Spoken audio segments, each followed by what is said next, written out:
VMAs. They didn't have like a musical. No, they didn't do music, but they did.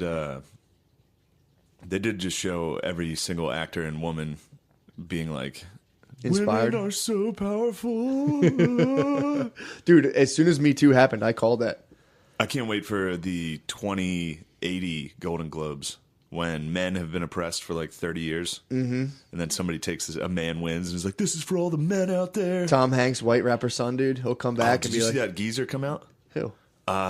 Kirk Douglas's dad? Star Trek's dad? No, that's William Shatner. Oh, I thought Kirk Douglas was Star Trek. No, the guy, he was in Spartacus and all that shit. He was like 101 years old. He was down there? And they had him come out in a wheelchair. Did someone get him? And try to talk. And he was seriously like, he was with Catherine Zeta-Jones. Yeah. Is that her husband? No, his son is her husband. Oh, Michael Douglas? Yeah, Michael Douglas. Holy fuck, his okay. name is Kirk Douglas. Okay, yeah, his The dad. geezer. Yeah. He might have been in like Ben-Hur or something. Yeah. He was in the same Spartacus. He was in this. Oh, okay, yeah. But he came out in this fucking wheelchair. Like, he was dead. He's 101 years old. And Catherine Zeta-Jones was like, "What did you say?" And he was like, And then they strung him up and fucking hung him live on stage. And then the crowd was like, "Oh, that's nice."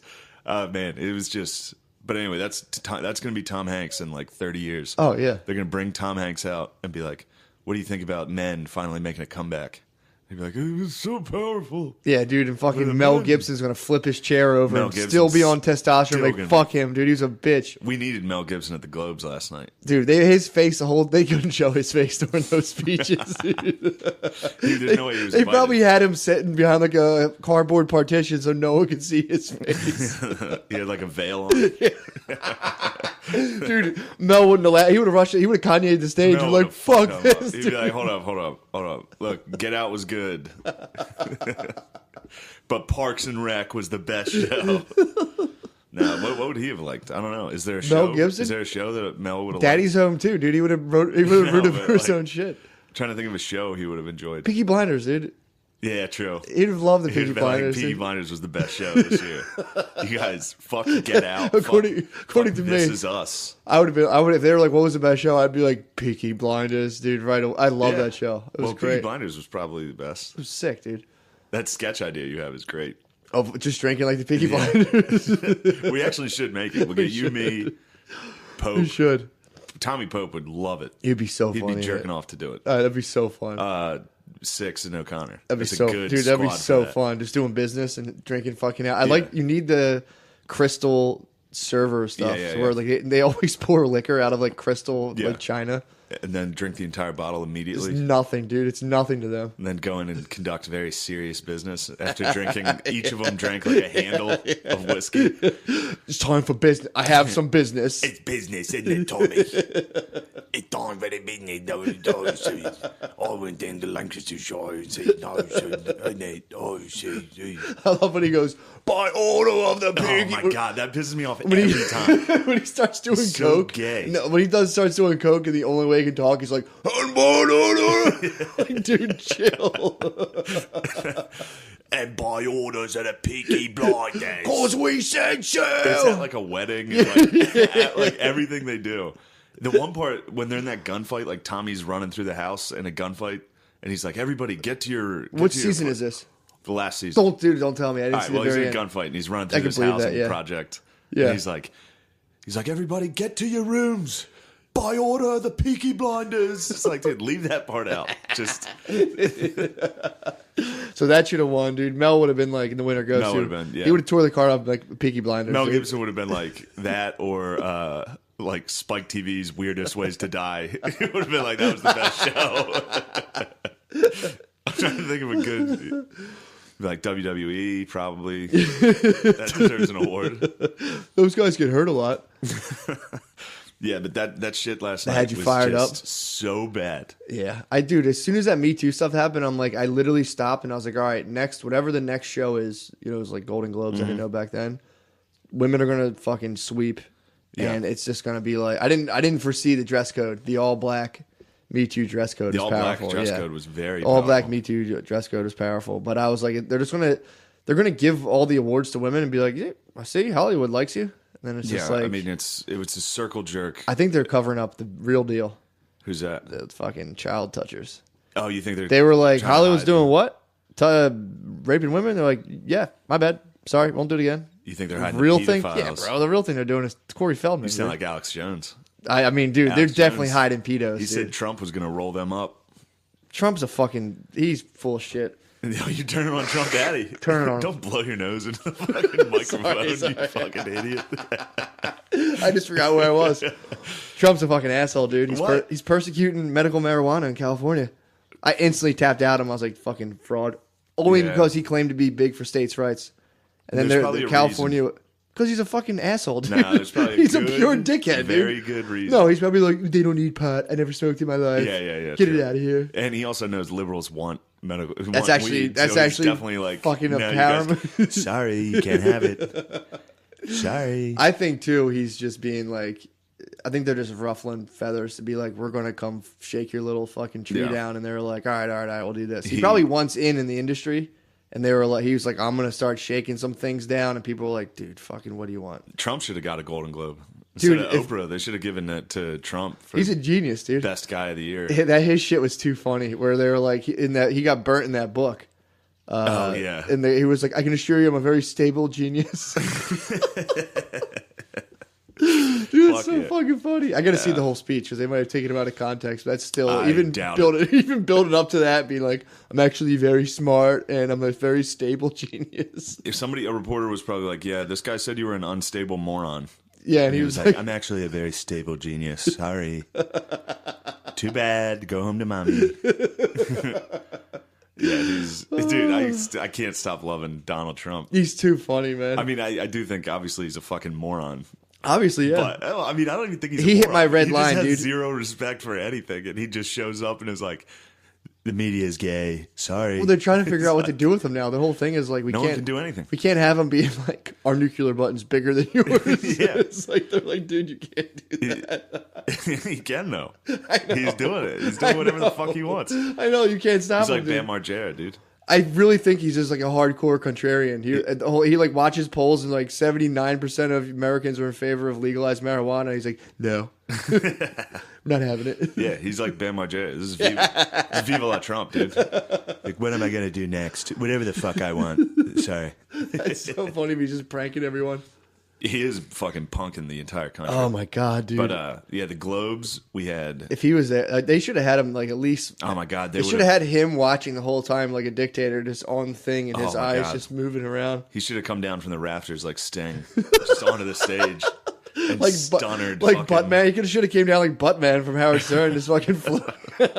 He should have stunnered Oprah in front of everyone. Oh my god, Trump! They should fight. They should box for charity. That'd be a pretty fair fight. Trump versus Oprah? Yeah, he would fucking destroy Oprah. You think he'd beat Trump's her? like 6'3". He's like 70 years old. She's a fucking old lady, dude. She's powerful. He's the most powerful. More than Oprah in a fist in a wrestling match. In a wrestling match, I'll take Donald Trump over Oprah. We just had this conversation How in the old's last Oprah? episode. How old's where Oprah? People No, we didn't, overestimate women in fights. Donald Trump would not Oprah, murder dude. her. You didn't see her speech? That was very powerful. Exactly. True. She would fucking destroy him. That could be the dude. new Dawn. Oh, that would be. We need Oprah to fight Donald Trump. That'll be the new Dawn, dude. You're right. Stedman might hop in though. Stedman's black ass. Dude. Stedman on Trump. That would be orange on orange fucking crime, dude. Dude, I didn't know the only two orange guys. I didn't know on Earth. Stedman was trans into a black dude. Yeah. That you pointed that out, and as soon as I saw him, I'm like, who? I thought it was like Dr. Phil. I'm like, who the fuck is that guy? Stedman's transing to black. He is. He's Trump's trans into black too. Stedman, Trump, and Snooki are the only three orange people in America, and they fucking dominate. All three of them are the best. That's true.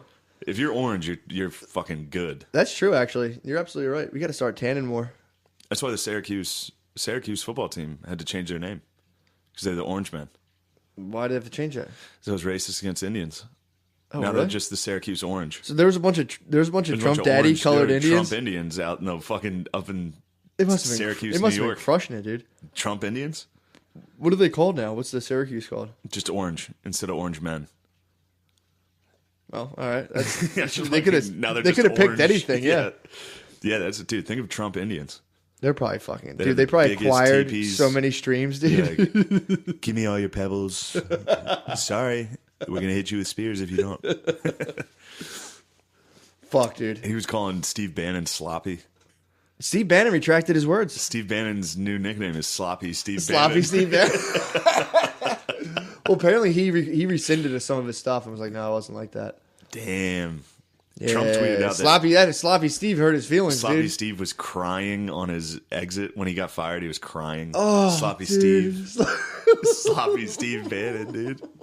It's all him. There's no way anyone else thinks of the nicknames besides him.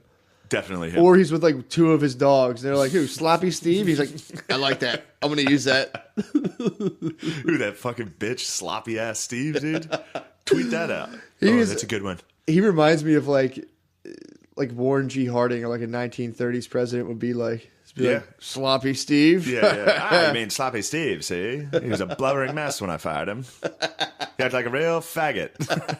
Oh, the resolution's over. Oh. No, you can always start again, dude. Start anew. I forgot to say that. What? I don't know if I told you. I got called a fucking PC cuck when I For denounced saying faggot. By who? It's fucking Dairy Queen on the main board, dude. What the fuck? My fucking cyberbully. He was liberal. I thought he would have appreciated it. But why did he start fucking? I don't know. He was just probably being funny, but So he bullies you online. I got online and Dairy Queen was like, "Dude, you're a fucking bitch for not saying fag anymore." Wow. He's like, "You PC fucking pussy." So he's liberal. He's liberal, but he knows my weaknesses. He knows how to fucking. Fuck, he knows exactly how to fight you. He knew me becoming PC was shit weakness. Not saying faggot's not exactly PC. I know. That's not like.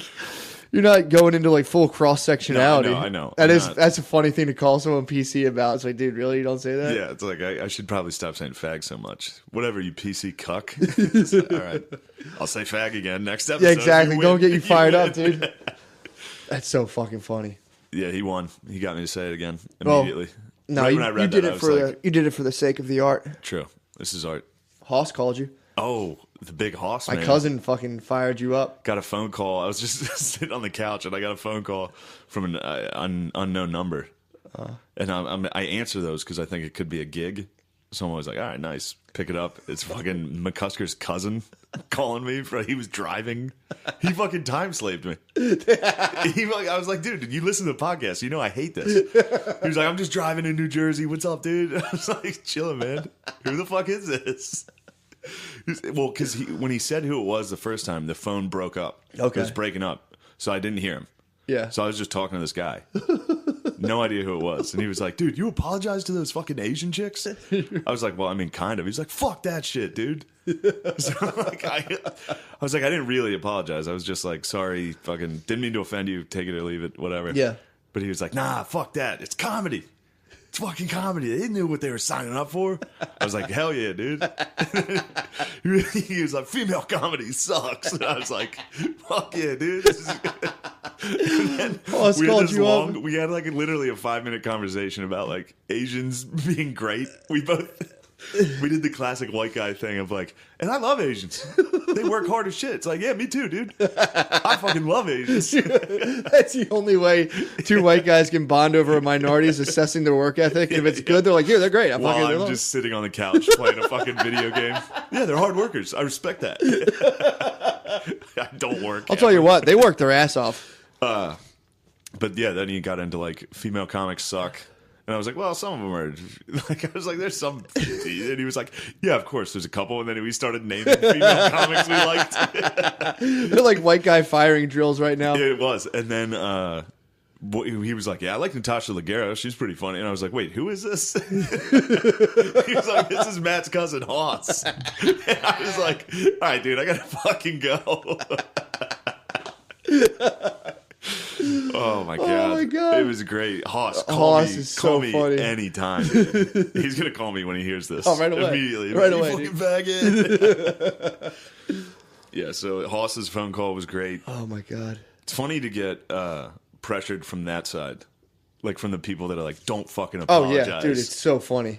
So it's like I'll say something fucked up, and then if I don't apologize, gay people are like, you shouldn't be saying things like that to us. And I'm like, all right, sorry about that. I didn't mean to hurt your feelings. And then like 5 white guys contact me and they're like, don't be a fucking faggot, dude. You're in a tough spot, dude. Whatever. I'll just keep speaking my truth. Exactly. There's nothing more powerful than my truth. We need the press more than ever right now. The press. I love the press. I want right the now. press to know how important they are. Please, dude. That makes me love Trump. Watching the Golden Globes, I was just like, dude, thank God Trump, the retard, is in office. Because that whole thing was a joke. The Golden Globes and any award. Yeah. There's that one fat black lady from Hidden Figures. Mm-hmm. All the cast of Hidden Figures, I don't think they ever have to act again. They just get to go to every award show and cry and clap. Yeah, I don't know. I know they're in like a lot of like weird black movies, like a lot of Medea movies and stuff. They're in more Medea movies. Medea goes to the award show and cries. She's in like The Help. Speech. That lady's in The Help. She's pretty much she's made a niche out of like being a looking slave. in, basically looking in. Like, yeah, literally, it's that of being there and just being like, this ain't right. And Yeah, they're like, all right, it. here, next movie set. Say that again right here. Yeah, it's Perfect. like, all right, come over here. You be a warm-hearted, intelligent slave. Yeah. And then say, this ain't right. Someday this gonna change. Yeah, literally, that's And cut. Here's $10 million. Thank you. Yep. And don't pay your maids and houseworkers that she definitely has. Oh, dude, she's fucking She definitely has like dude. 8 Mexicans in her house. One Mexican sitting there just like this. No bueno. No, es the no. Dude, correcto. she's probably fucking ruthless, dude. We're Mexican slaves. All of them have Mexican slaves. Definitely. They all have lad slaves. Oh, they definitely do. It's probably like in Borat when she goes and sits on the furniture. The Mexican chair people.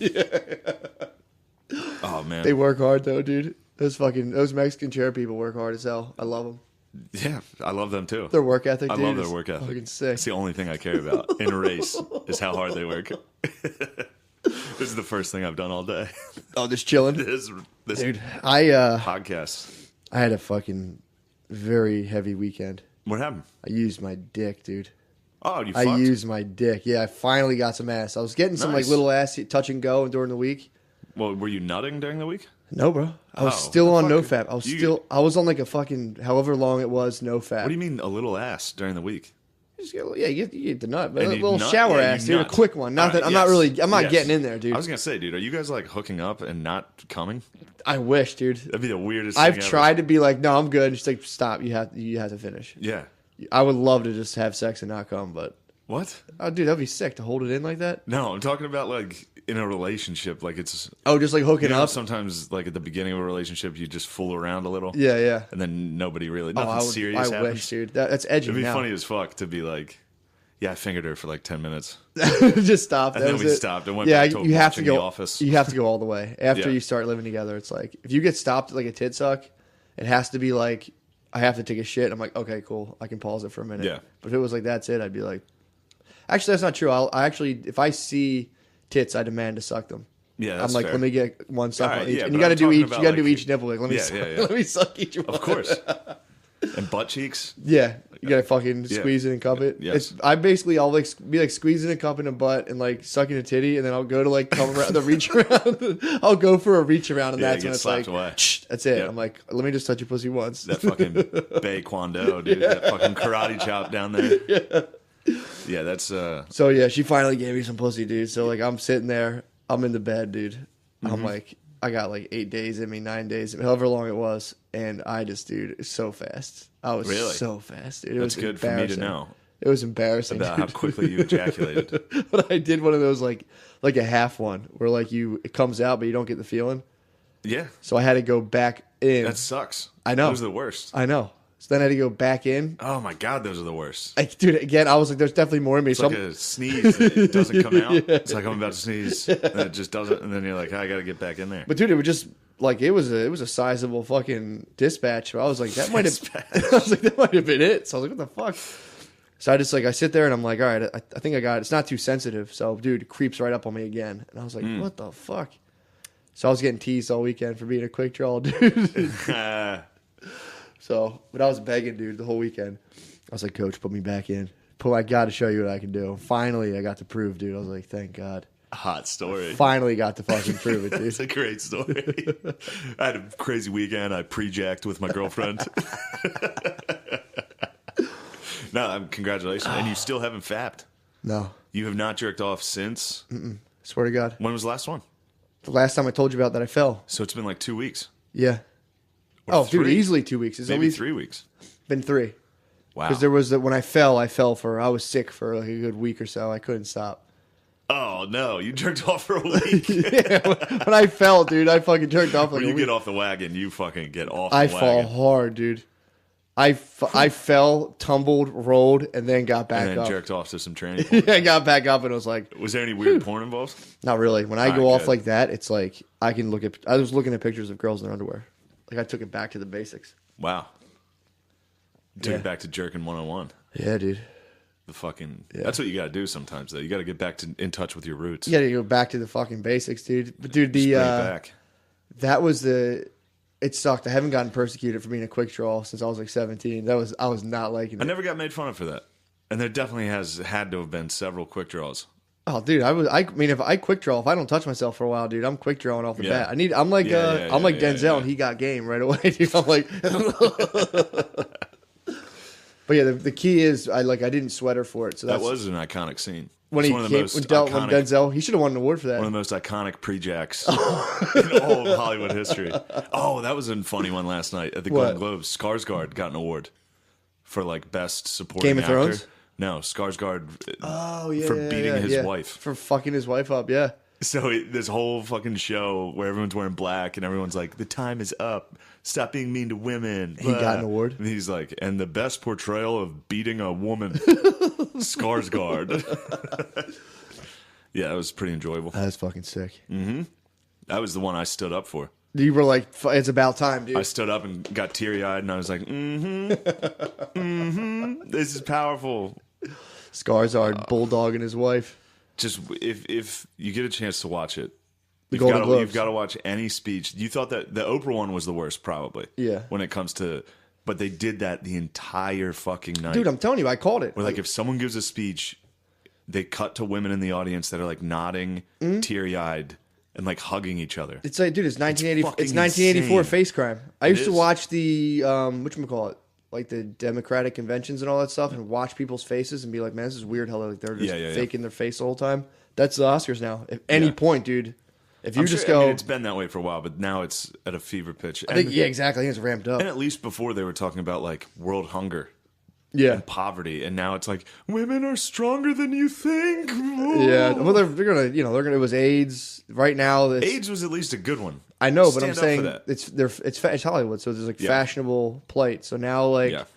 they'll get bored of women, and the next one No, they won't. Women. that'll That's peter gonna out. Trust linger me. for a while. Though. It'll- I mean, of course it'll peter Give out. it 3 years, Yeah, it's a while. and then people will come up with something cooler and like more What do you better. think it's going to be? In America, it's always going to be black people. Yeah, but I think even The that. Indians are sneaking in. I think you'll get They're some coming. native. I think you'll Speaking get of some. I think Indians, you get some Native Americans. I Dude. saw Aziz Ansari there. He was he at the doing? Golden Globes. Was he frowning or Which was he? surprised me because I hear there's some rumblings about Aziz being on the chopping block. Really? You heard it here first on the Secret Podcast. Really? If Aziz getting a little Aziz, fucking, there's a little rumors out there about the Aziz man. he's making girls dance in his apartment. Yeah, pretty much. Well, if you watch enough Bollywood, that'll fuck you up. If He you're like, made them do he's that probably like, fucking- all you got to do is dance behind the train and grab the one I love, dude. Yep. So like, fucking grab the chick from behind. They're like, no. Yeah, Aziz, keep an eye on that. Hollywood must be. It must be hard to date in fucking Hollywood. Like I've dated like fucking accountants, hairdressers, dude, and like I couldn't imagine if they had just like $9 billion and like 9 million fans just Sure. to fucking deal with that. Yeah. It's tough, dude. And Because the average hairdresser, if you asked her, she'd say like her pussy's worth like $10 million. So like yeah. Sarah Jessica Parker, it must be impossible to fuck her. Yeah. There's no way. Like, True. what the fuck could you even do? Be Impossible. like, I guess I'll pick you up and we'll go to a movie. And she's like, yeah, I'm in that movie. You're like, fuck. Yeah, you just have to. That's how Trump does it. He just grabs him by the pussy. You think he just cool dogs him that Trump hard? just shows up and he's like, "Hello, Sarah Jessica Parker." Grabs her. That's what I thought. Shut the fuck up. I win. And then she's like, "Hey, everyone, he just grabbed my pussy." He's like, "No, I didn't. Lying bitch. Horseface Sarah." Well, that's what I was, because I was, that's what I was thinking about this weekend. How like at any minute, how like in girls' heads, it's just like the stock market at all times of like how much their pussy's worth, Yeah, and you have to battle that at all times. That's why all weekend I had to keep it cool, and I was like, I'm not gonna beg.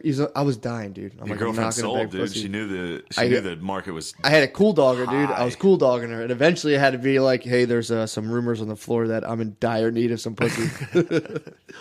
But if as soon as you're like, come on, please, they're just the charts are like, they start going up, and you're just and like, this is never gonna stop climbing. yeah. We can't sell it yet. You gotta fucking act like you're getting. Then you pussy gotta be like, else. yeah, fuck you.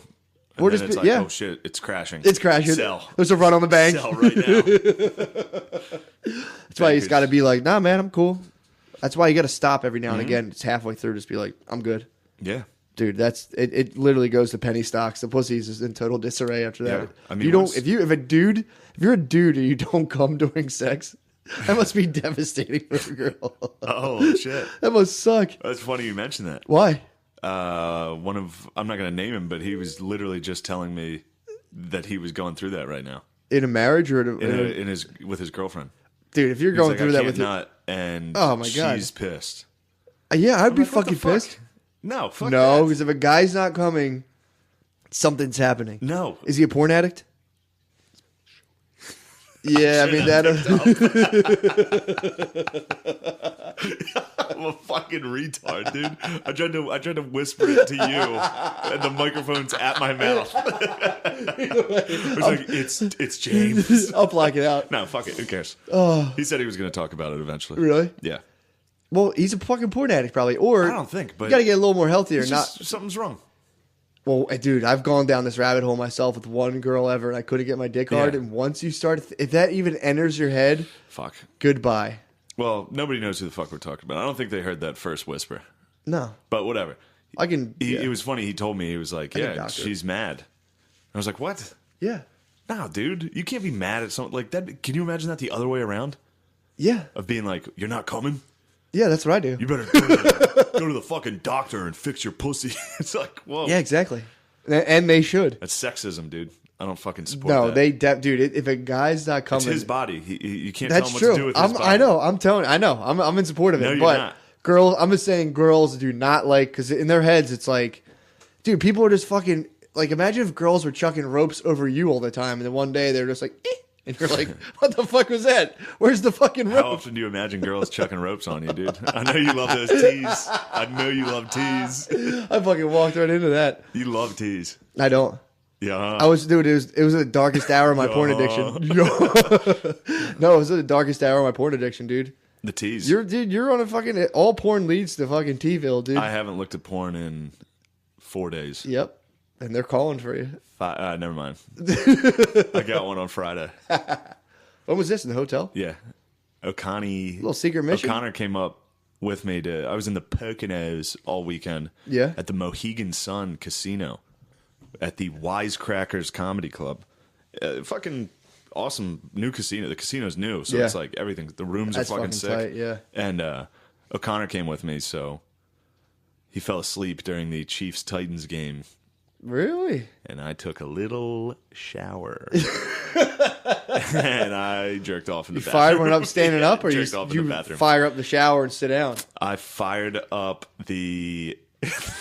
This is gonna be humiliating. Why? I laid towels on the ground and laid on the ground. Oh, whoa! Why? I gotta be down to jerk off. You can't sit on the toilet. You could have fed the Kohler, dude. It didn't have a fucking lid. Plus, you gotta watch. I ended up taking a shit. You can start. That's actually that happens. And then you gotta like, do I stop and wipe, or I just finish and then just hit the showers, dude? Ew, dude. Well, I'm just, dude. You gotta stop and wipe. I've been on the battlefield for a long time. You've shit and cum and not wiped and just got straight in the shower. Yeah, you fucking spread cheek in the shower. I'm not gonna stop. As soon as I wipe my ass, I'm gonna turn myself off. I'm not gonna be horny. You've been jerking off and you took a shit while you were jerking off. No, I started to jerk off, and then you start you crowning, and you're like, oh fuck. So you call it a timeout, you take a dump, and then you just get right back to it. As soon as I wipe my ass, I'm not horny for myself anymore. I'm not horny for myself after that. Take a dookie jerk. Dude, Yeah. that's fucking... You gotta watch, dude. I've I've never done thrived. that. Never once. I'm like a Native American in the woods. Like I can jerk off on the toilet and be so quiet without rattling like the top bowl part. Because the top bowl part rattles and shakes, dude. That's what the song "Shake, Rattle, and Roll's" about. I'm quiet. I'm like a fucking mouse jerking off on a toilet, dude. I'm a big fan of fucking... Dude, just the idea of you starting to jerk off and then stopping to take a shit. And then not wiping and just going right back to jerking off. Oh my God. Trying to power through is tough. When you're stroking and you're dropping, you're like, this isn't working. Holy fuck, dude. Try to incorporate a little impromptu butt play, and you're like, nah, it's not the same. You're not doing this. Oh fuck. Hell yeah.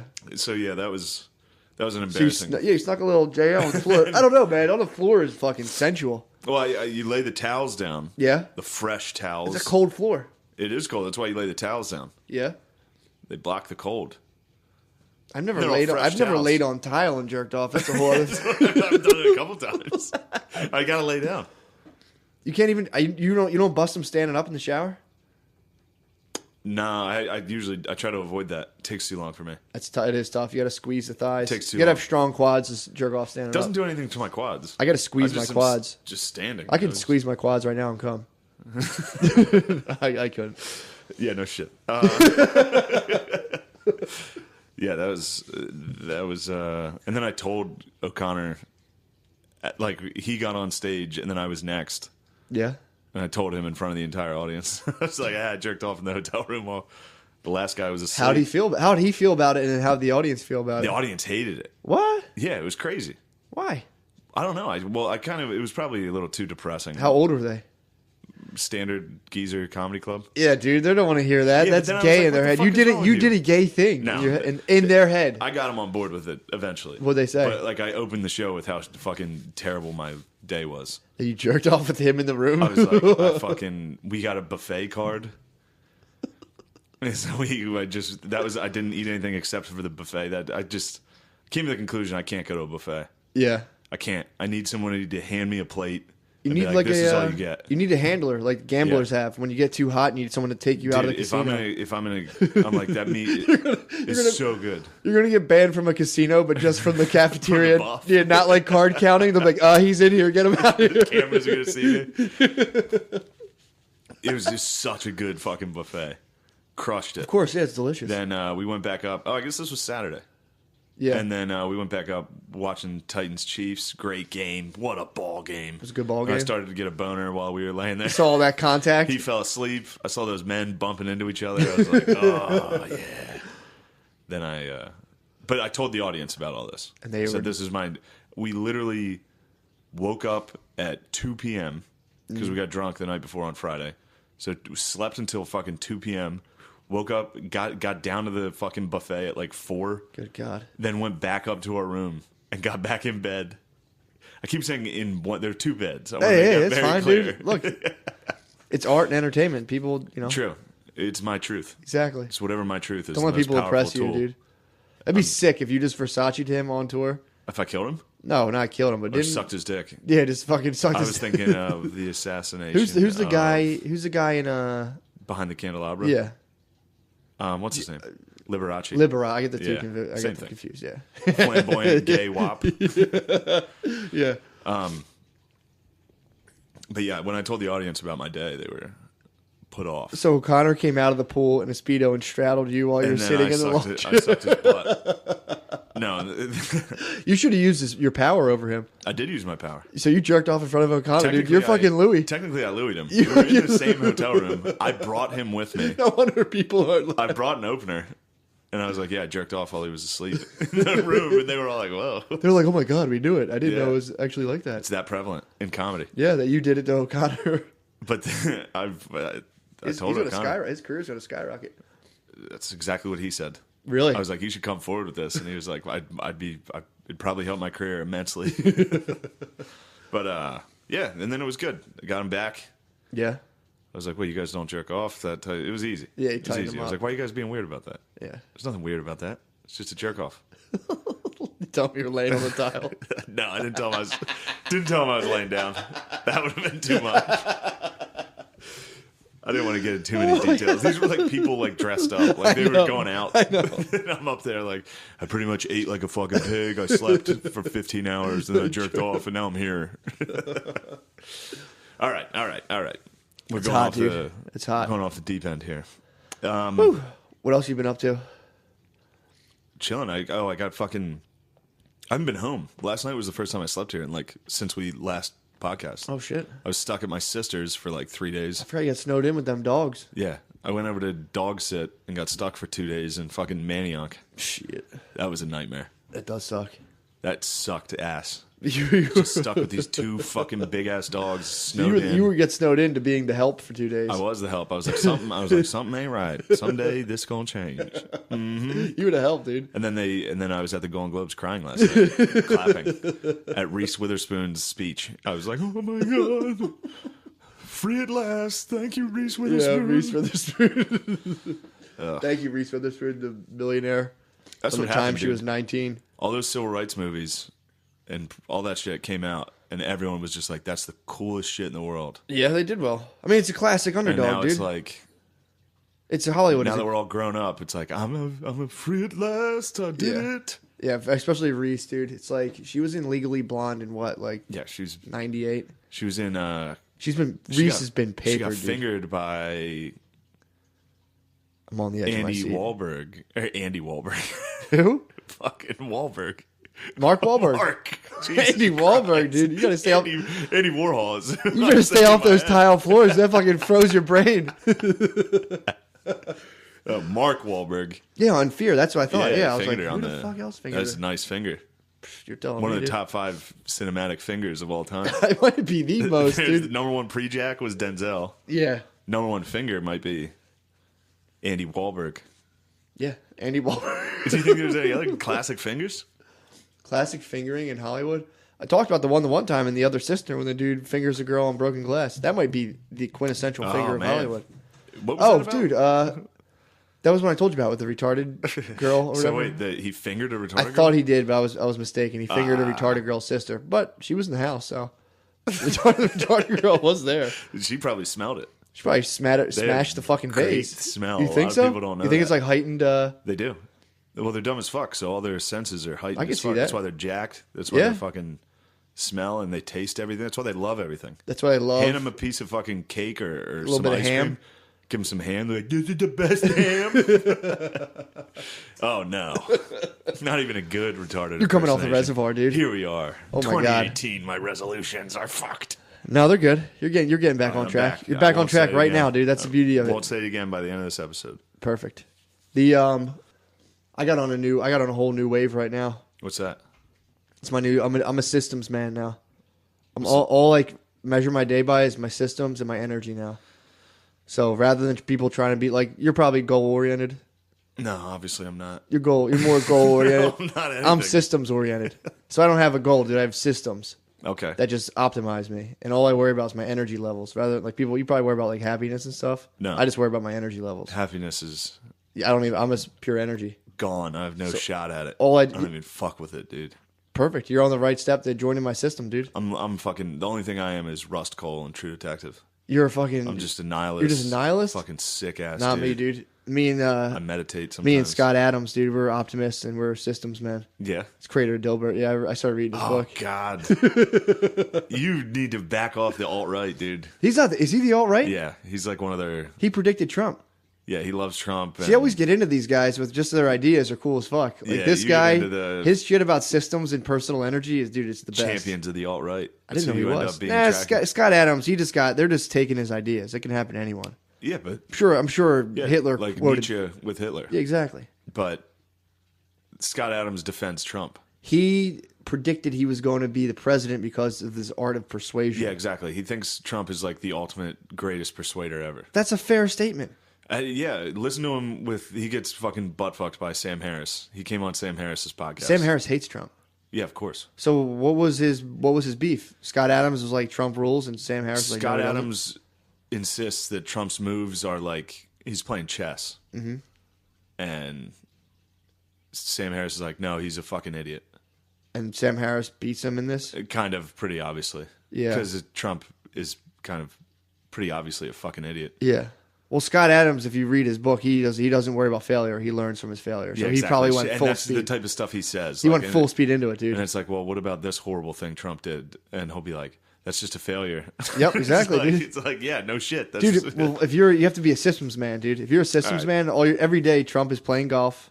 I'm not defending him. He's not a systems man. He's a goal man. Trump's a goal man? He's a goal man. What would Scott Adams say about that? He'd say, yeah, he's a goal man. He needs to work on his systems and his energy. What are your systems? I wake up every day. That's a tough system. Meditate, go to the gym, right? That's my systems, dude. Okay. As long as I'm doing all my systems, that's all you do all day, every day. There's no outer thing you're going for. You schedule. You're just purely running your systems. No, it's different. It's systems. So it's just a daily planner. No, it's your systems, dude. And you monitor your energy So you have a consistent daily planner. Nope. Yeah, I'd have a daily philosophy. planner. I have my systems log for sure, and then I just monitor my energy all day. Systems log. It's not your system. Dude, all day long I've been just fucking geeking on my systems and my energy.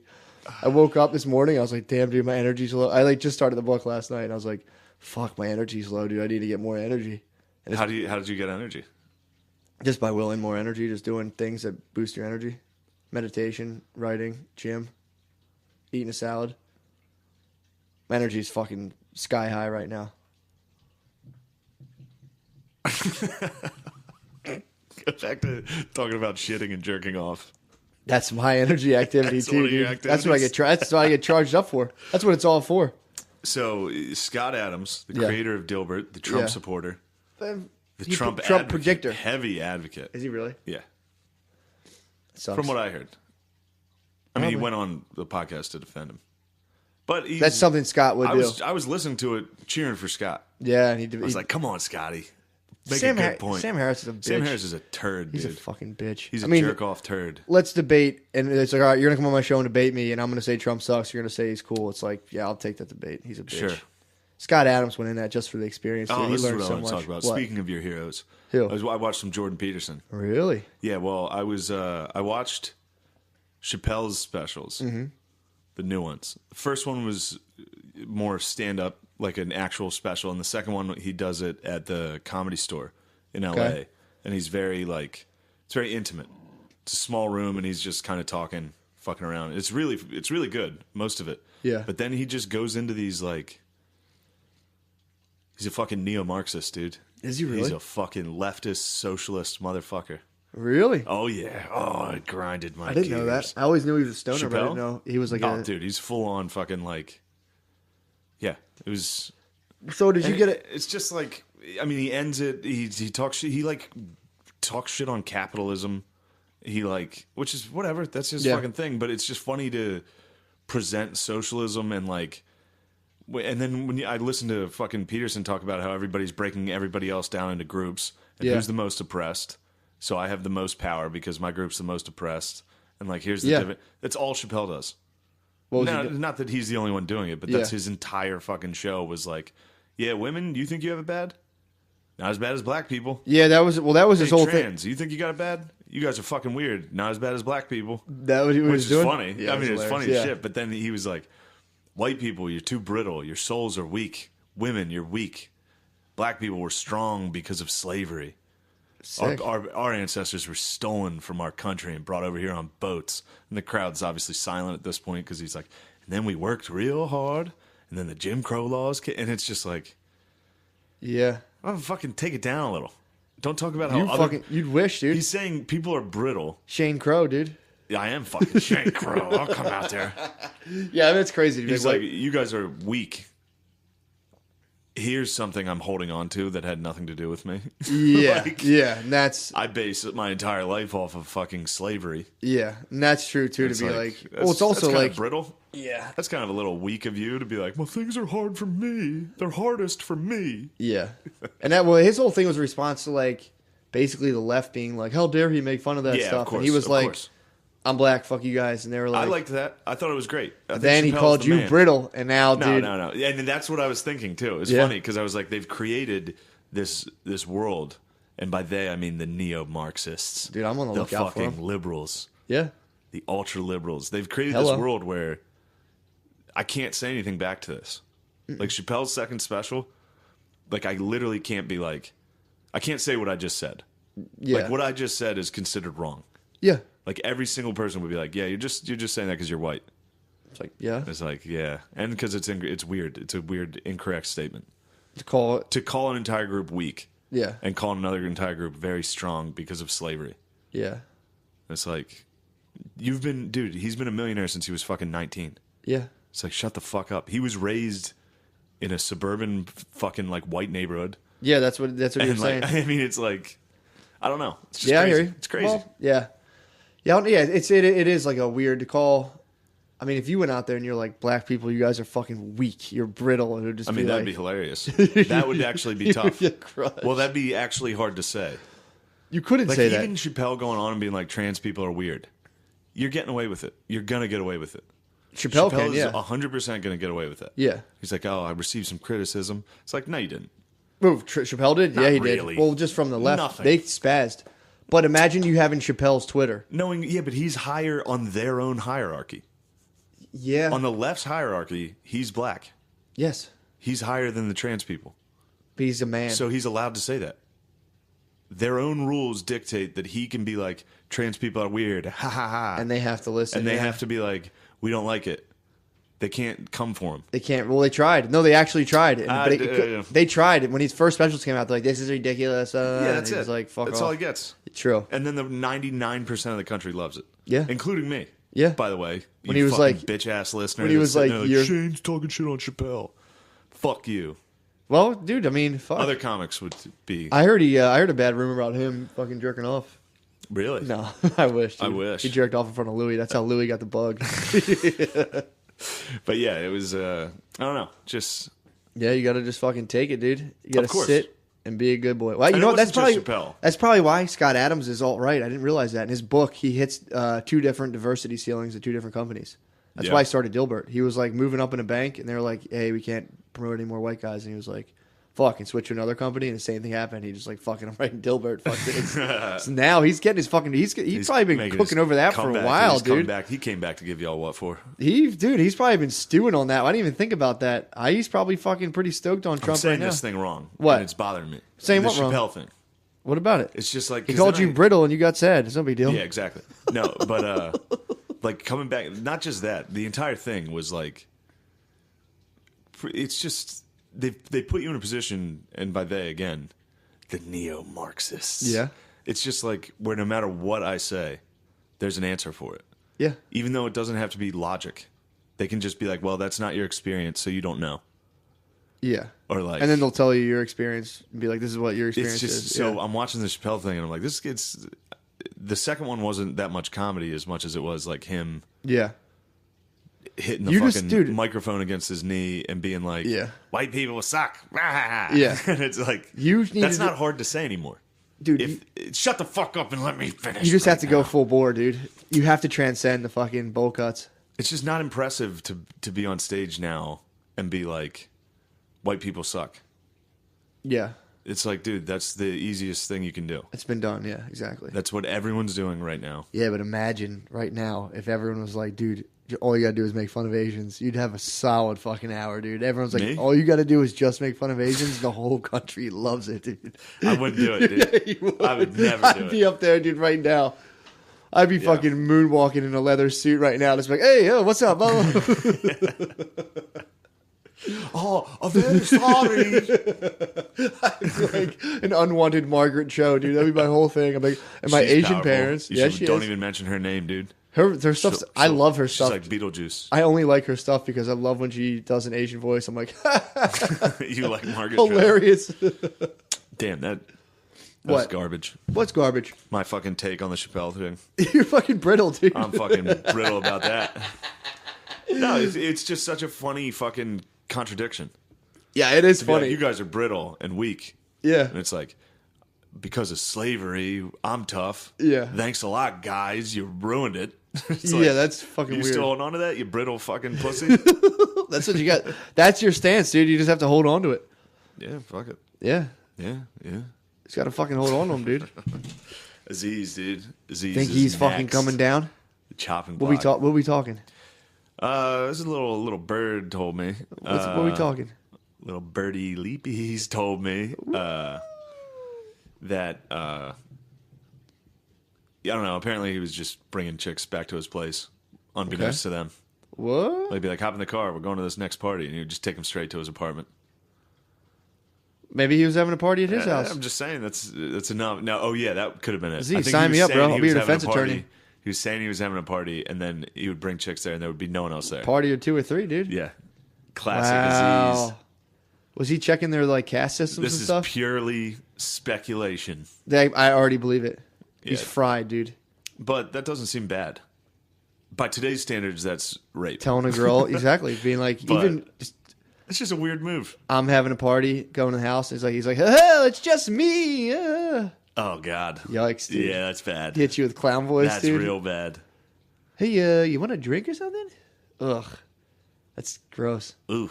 He's He in probably trouble. has a hoverboard in his house too. He rides around. Oh yeah, he definitely does, dude. He definitely does. Oh yeah, tell us about those. Speaking of hoverboards, how about those fucking Muslims you were watching earlier? Oh my god, dude! Wait, what the fuck did they do? Oh, They love hoverboards. their whole stage did look like a bunch of hoverboards. No, I'm saying Arabs love hoverboards. Did they? Yeah. I didn't know You that. ever saw Saudis riding around on those things? No. The two groups that loved hoverboards, black people. I only ever Arabs. see hoverboards in the hood, dude. I've never seen I've seen Saudis. what? Where in like Dubai? Yeah, all over. They love them. I believe it, dude. I'm not. Yeah. I'm not denying that. They That's seem one of like, the they're things. very futuristic people. The Arabs. Yeah. Very into I watched the that. So I watched this thing. It was a documentary about how in England there's a bad problem with cousin fucking, Big time problem. like fucked up medical You- problem. Your family ran into that a little bit this weekend. No, they didn't, dude. There was one incident where it was actually really funny. This where is the best. my one cousin walked into my other cousin's work, and someone in my other cousin was like, "Yo, some girl came in. She was so hot." Blah blah blah blah, and they were Wait. So he was trying to guess who it was, and he like outed a himself. hot chick that was your cousin walked into your cousin's store, Mm-hmm. and a stranger was like, "Hey, you got a hot fucking cousin." Yeah. And the cousin that worked there wasn't at the desk at the time. So he had to guess which cousin walked in. And he guessed. And he had to guess which of how many cousins could it have been, probably? like 30. Like out of 30, when the guy was like, she was hot. He guessed he knew correct, exactly dude. who He it was. guessed correct. Dude, it's so fucking funny. That is great. But yeah, so the Muslim dudes right now, and it's fucked up because like everyone, like we make fun of Muslims and shit all the time and all that stuff, but it's Yeah. like, this is a real fucking problem. It's like you guys, they're fucking their cousins, and it's encouraged in like depending on how traditional you are. Like when they come straight from Pakistan to England, they'll be, what they're saying is basically is like, your mom will be like, Shane, you're going to marry Yeah. your cousin from Yeah. Pakistan. You're like, I'm not marrying my cousin from Pakistan. Then your clan back in Pakistan is like, we're all going to kill ourselves if you don't marry your fucking cousin, and you're going to bear shame forever. And you're just like, fuck, man, my extended family. And then like, or they'll kill you. They'll be like, we're going to fuck you up if you don't marry your Yeah. cousin. And you're just like, fuck. So then you marry your cousin, and then you have like, you have your kid's a little bit fucking fucked up. What's wrong Really with the fucked kid? up. Like they couldn't see, they couldn't talk. It's like you'd have a kid that just lays in the corner and makes noises. And then the British people are like, yo, you guys got to stop fucking your cousins. And they're like, it is not a problem. It's very rare for genetic disorder. And they're like, the Muslims in England are 1.5, say 3%. And they're Yeah. saying 40% of genetic abnormalities from people fucking their cousins from incest is Muslims in England. And it's like, it's insane how much they make up for it. That's sick. Yeah, so then like I was I kind watching of support that. fucking your cousin. Well, yeah, I like that. That's a good policy for Muslims.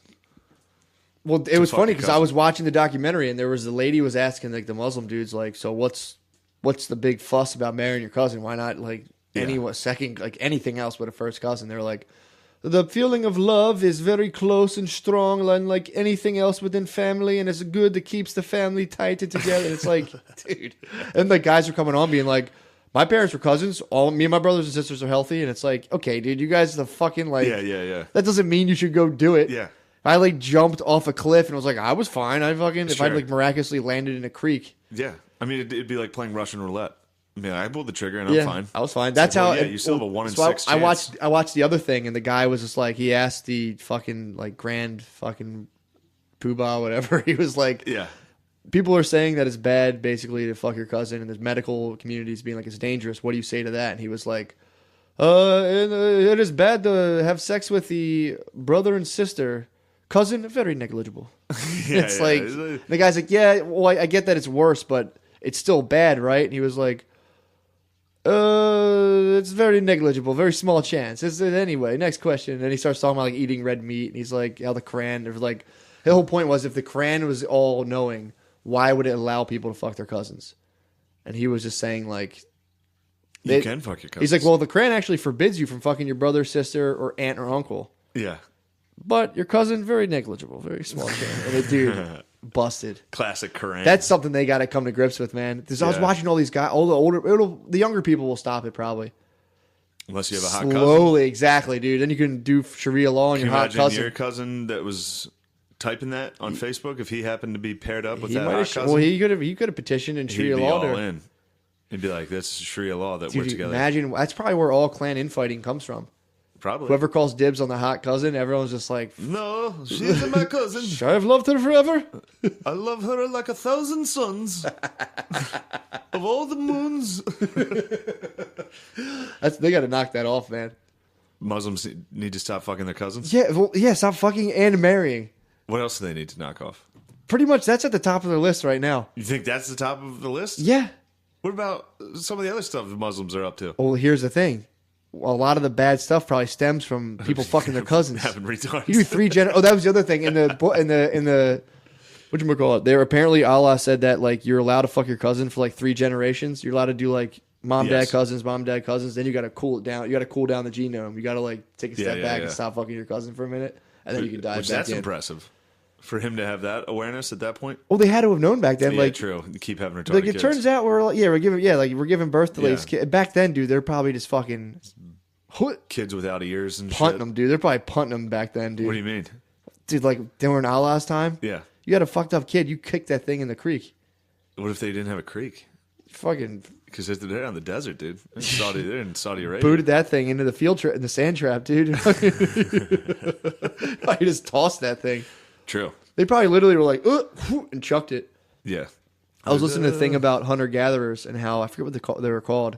They're saying when they'd have like a fucked up kid, they'd all like make fun of it and like throw it out and let like animals eat it. Oh my God. And the guy was bragging about how like it was really cool. Like you were a fierce man if you like kept your kind of pack like slim or whatever, or your tribe or whatever.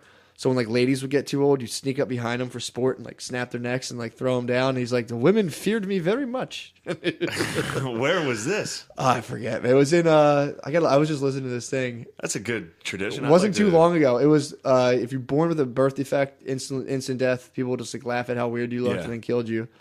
And then there was like old ladies and old men. If you were sick, they just fucking leave you to die. So the one guy got left to die and he came back. He like made it back because they left him for like the buzzards to pick him apart. Yeah. When he came back, he was covered in bird shit. So that was like his tribal name was just like bird shit man for the rest of his life. They left him to die and he came back and like, hey, bird shit man. But yeah, dude, that was the practice back then. You had to snap fucking old ladies' necks. Tell you what. So cousin fucking's not bad. My grandma would be on the chopping block. You'd fucking put her down, dude. That would have been day 2. All the women in your family would fear you, dude. I'd be so fierce. The guy was saying, he's like, since the white man has come, I'm weak. I used to be strong. The women feared me. I used to snap their necks. Oh, the white men broke up that tradition. Yeah, dude. It's too bad white men protected brought our those fucking women. brittle asses, dude. And we're like, stop snapping your fucking grandma's neck, I can't believe dude. those white guys showed up and were like, hey, you guys should treat women better. I wonder if they left that out. They probably were like, whatever. They're snapping old ladies' necks. They're probably like, fine. They're probably the same guy, like 1740, just like, I'll tell you what, I have a fucking grandmother. Yeah. That is funny though that he said the white guy made him weak. How he wasn't able to snap women's necks anymore. So stop fucking your cousins. Muslims, stop fucking your cousins. I know we fucking break your balls a lot on here, but this is serious, dude. We usually are joking around, but this one... Knock it off, dude. Stop fucking your cousins. If you are Muslim for real, bring it in front of the family, dude. Yeah. Like, guys, we have to stop Just be like, guys, I can't keep fucking my cousin. What do you support more, like a terrorist or a cousin fucker? I support a cousin fucker. Really? Although, like you said, I think the result of all that cousin fucking... Yeah. Now you got a bunch of dudes dressed like ninjas driving around in trucks...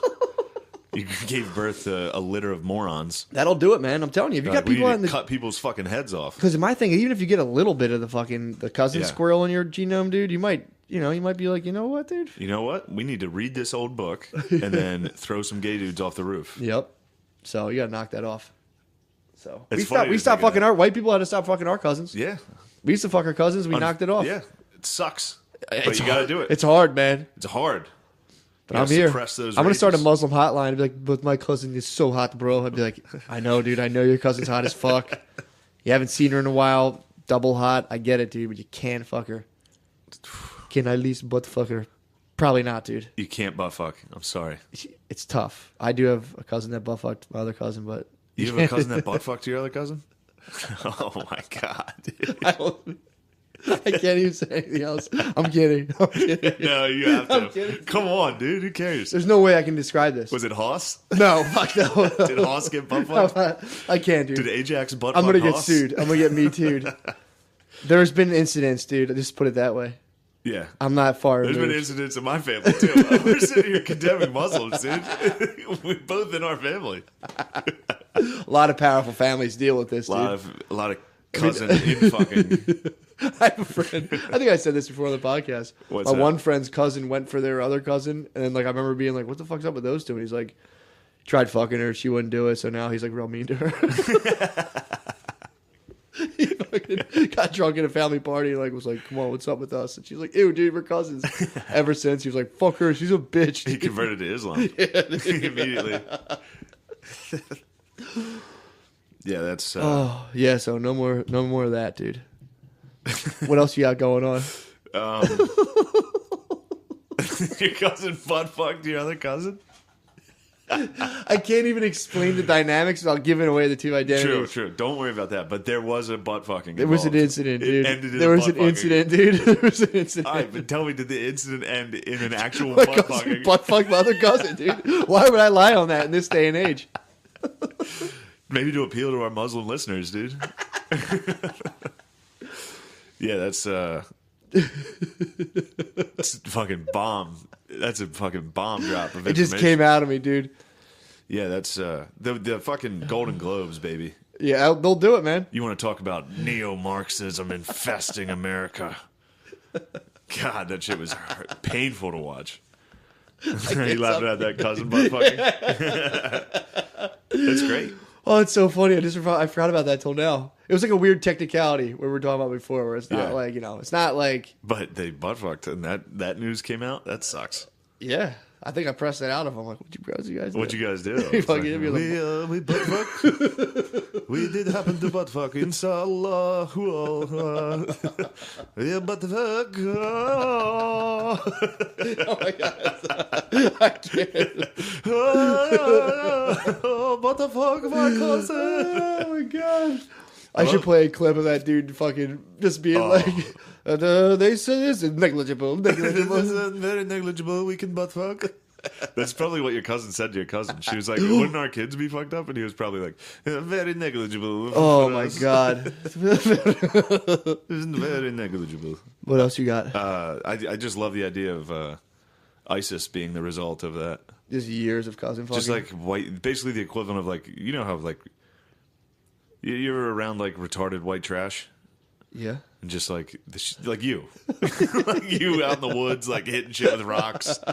Basically, just that's their version of it. Yeah. Just like imagine all the dumb motherfuckers you ever knew. And then they were just like, there's no rules here, so we're just going to be ninjas and we decide what happens now. Yeah. That's how you get. That's how you sick. get fucking. Yeah. That's how you get that whole situation. That would make sense why all the other Muslims are just kind of like. There's just a couple of them like that. We're Yeah. not all like that. It's like those well, what's causing it? And they're like, Nothing. they're like, Don't worry about it's really nothing. You guys are making a big more. There's not that many people doing it. It's like, well, they're bombing places. Yeah, They're what- suicide bombing and they're killing people. What's causing what is this? going on? Look, Like, it's your fucking fault. It's like nothing. we didn't do that. Yeah, it's like, well, you guys wanted all that oil. It's like, yeah, but you guys had a. Yeah. You guys been fucking your cousins. Yeah. You should have. Which is way worse than American greed for oil. That's the ultimate greed, dude. Fucking your cousin. That is the Yeah. ultimate greed. It's just like, you can fuck anyone on earth. Be like, I must have her. She's very beautiful. We are very close. Brings us families very close and united. That's the explanations were so funny for him. People were acting kind of like, people try to act like, it's like my dad with asbestos. He's like, it's not as bad as they say. You can have a little bit of lead in your blood. You'll be all right. They're like, look at us. We're fine. My parents were cousins. Their parents were cousins. My I'm cousin healthy. butt fucked his cousin. Very strong man now. I'm so excited for them to get wind of this. Oh my god! I'm excited for the McCusker clan to get a hold of that. Yeah. You might be fucking. They might send an assassin. I might get fucking pressured, dude. You might have to take this down. No, it was like extended. It's like it's extended family. Maybe a bow and arrow could be breaking out. It's extended. Ajax might break out that bow. Wasn't Ajax? It's extended. I can say it's extended family. Sure. So I am safe within the cells of my main family. It's like extended family. Oh, they're not even going to hear about the butt fucking. I hope not, bro. Who cares? They don't. Nobody was named. No one's going to come up to me and be like, "What the fuck? Why'd you pull?" Whoever that was is going to be like, whoever that was is just going to secretly hate you. Yeah. Someone's going to do something weird to you. No one's going to come up to me in a communion and be like, "What the fuck, bro?" Yeah. All right, what are we at time-wise? We're at an hour and 6 minutes. Done with this. We're done, dude. Oh god, we did it, dude. Hot cast. Pussy-ass attempt to explain why I was mad at Chappelle. Oh, dude, you get so hung up on everything. No, it's just I said it wrong, Matt. There's no way to say it. That's what you were saying. Yeah, it's impossible to say. Exactly. And even saying that, they still are like, well, you're just suppressed. Or like, you're being an oppressor. You're being brittle. That's a new one, dude. I'm not fucking brittle. I'm tough. I butt fucked my cousin. I'm strong. Look at me. I'm very strong. I'm very negligible. It is negligible. What was the name of that video? Because that video is hilarious. I'm going to put it up. Put it up on the Reddit. Put it up on the Reddit. Also, why are you guys not joining our fucking Reddit? Hashtag Shat Nation on the Reddit, but dude. also it's what? MS Secret Podcast? Yeah, MS Secret Podcast. MS Secret Podcast on Reddit. Yep. Join the fucking... But we went... my niece was in town, so we took her to play laser tag. How was she, first of all, at laser tag? She stunk. Did you hit her? My dad was the worst. My dad was easily the worst. Like, the high score, one kid got like 29,000, which was absurd. There's no running rule that a lot of people disobeyed. People were fucking sprinting. Really? Was it full there? Or was it was packed. Okay. God, that's so fun. It was us and a bunch of black kids, which was really funny to see my dad. I'm like, dude, my dad's going to get someone in like a hands up, don't shoot situation. He's going to be like, fuck you. Was your dad standing his ground the whole time? My dad just stayed in the bag and stood his ground. He really did stand his ground. He defended the fort. He stayed back and defended the fort. He was like, not in my neighborhood. That's so funny. But, so right when we go in to do the rules, now we're under black lights. And everyone, we're in like a semicircle around the guy. This, he's a teenager going over the rules. And my sister, I just hear my sister say, she was like, Jesus Christ, Dad.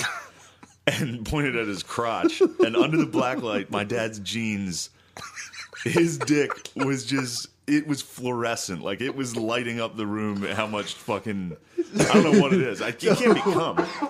I mean, it can't. You can't totally rule that out. You can't totally rule that out. Nobody comes directly into. He might have been just like dick out of jeans and came just fountain headed all over his Levi's. He definitely doesn't wash those, and those jeans are definitely like 25 years old. It might have been like a wet dream on the couch. It was, dude. He could have had a wet dream on the couch. Maybe he cummed right before we went to tag. It's so funny. It was like the opening scene of Belly. It was like a bunch of little black kids, and then it was just your dad with cum jeans. He was walking through. He was wearing a dress shirt tucked in. He had his hands in his pockets. Your dad was one of the security guards at the club that just got shot. Yeah, DMX was like, "What the fuck, dude? Why are you coming all over yourself?" Dude, as soon as my sister pointed it out, my dad was like, Jesus Christ. Dude, this kid was trying to read the explanation of the game, trying to explain. I had no idea what the rules were. I fell over crying. I haven't laughed that hard. I don't think, me and my sister were both crying, sobbing, laughing. Oh my God. So they still have, do you get a nickname? Yeah, you get a nickname. What was Phil's? Phil's was Big Pun. Was it? Yeah, which was hilarious because everybody else, my sister was Katie, I was Shane. And of course, we didn't know it was all black people in there. So they were like, and Big Pun, you're number 26. And he walks out with his cum jeans. He's in there chasing little kids around in the laser tag. Cum all over himself. I mean, that was... I don't know what the fuck it was. That's just a funny fucking I hope afternoon. it was detergent. Oh, Because, what was on his jeans? Yeah. There's no way. Cum. That's the only thing that comes up in a black light's cum. It was so much, dude. It was so much cum. That was multiple loads. He probably let off like a 2-monther on like an afternoon nap on the couch. Was like, woke up, was like, God damn it. He's probably watching golf. He's probably fell asleep. Woke up, just like, probably right before he went there, he probably woke up from a cum nap and like went right to laser tag. Was like, God damn it. all right, Shane. All right. That must be like a 2-monther. Knock it off. Then he went to the Elks afterwards and got fucking shit-faced. And then came home and there was UFC on last night. And I broke down my rules for betting on UFC. Because my dad was drunk enough that we bet on UFC last night, which is fun as fuck. Oh, it must be so Betting much fun. on UFC is like the most fun shit in the world. And neither of us, you bet on McGregor. I did it with Beezer too one time. It's fun as fuck. So when you have money on the fighter, yeah, it's great. But I broke down the rules to him. I was like, look, if it's a black guy versus a white guy, you go with the black guy. If it's a white guy versus an Asian, you go with the white guy. Here's the tricky one. Asian versus black. Asian. Really? Yeah, they do. They trick them. Really? So that's why you were going. A lot. So then... How'd it hold up? 3 for 3. And then with women's fight, it's just whoever's uglier. Yeah. True. Guaranteed money every time. That's actually a very... That's a good... yeah. That's a good system. Went 3 for 3 last night. Black dude pounded a Norwegian. Hot chick broke her arm in the first round. Like right away, this hot chick. She was fighting some lesbian from Australia Good luck, with face tattoos. I was like, oh my God. Jesus Christ. And then the final fight was a Asian versus a white dude. The white dude just fucking housed him. And you think Asian dudes will beat up black dudes? Yeah, they'll trick you in UFC. I can see that. They rarely get to fight, but when they do, the Asians... That's true. Oh. I think a lot of the black fighters have a lot of respect, a lot of like Wu-Tang based respect for the Asian fighters. All right, so that was my weekend. How about you? What the fuck did I do? I didn't do shit. Oh, I worked. I worked all weekend. No, nice. Yep, I worked at my parents' house, stripped the wallpaper. Nice. And was talking to my man Spade all weekend. Spud it was a Matt and Spud Man operation. Oh, yeah. fuck. I didn't even get to talk about this. I fought people online all week about the Chappelle thing. Got to argue all week about that. Yeah. And I did not do myself justice. Because I would get hit with like a 3-paragraph response to it. And then each one was like, yeah, well, I guess I don't get offended, so I wasn't really thinking about that. And people just burying you. Yeah, and I was just, I don't get offended. See, I watched the first half of it. And I was like, oh, that's hilarious. Because at the very beginning, if you're watching it, he's just saying, like, these women who are crying about Weinstein, then, like, you're weak, we're tough. But I heard at the end, that's when he starts letting off getting into 21 gun salute. But it's also, I mean, it's what he does. And I said it correctly the first podcast. I was like, I listened to it again because I was getting a lot of shit for it. And I didn't say anything wrong. I was just like, it's weird to hear a guy... Because it's not hard to say white guys suck or white people suck on stage. It's weird to me, though, when you say white people suck and black people are the best. That's when it gets weird. If you shit on both of them, it's funny. Yeah. But anyway, that was my week. Who's the one guy you always says that gives you a hard time? Oh, on Dairy Queen. Dairy Queen. Did he chime in? He just chimed in and was like... Jesus Christ! I think what they should do with all that stuff, like I was like listening to stuff about like reparations and stuff. We have to just figure out who had them, dude.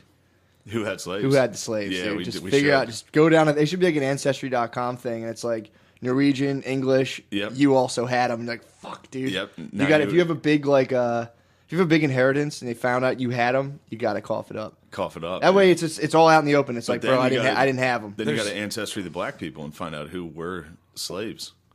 That's true. But there's also black people who had them, too. Yeah. Well, apparently, I found out that Jay-Z. there was... Jay-Z had slaves? Yeah, he still does. Donald Trump has slaves, too, dude. And he has slaves. Donald Trump definitely has slaves. He had them. He has to give it up. But, yeah, they should do that. Well, that was the thing on Chappelle's show. They did the reparations. Oh, yeah, they did, which was hilarious. What would happen if... And that was... Yeah, exactly. Chappelle used to...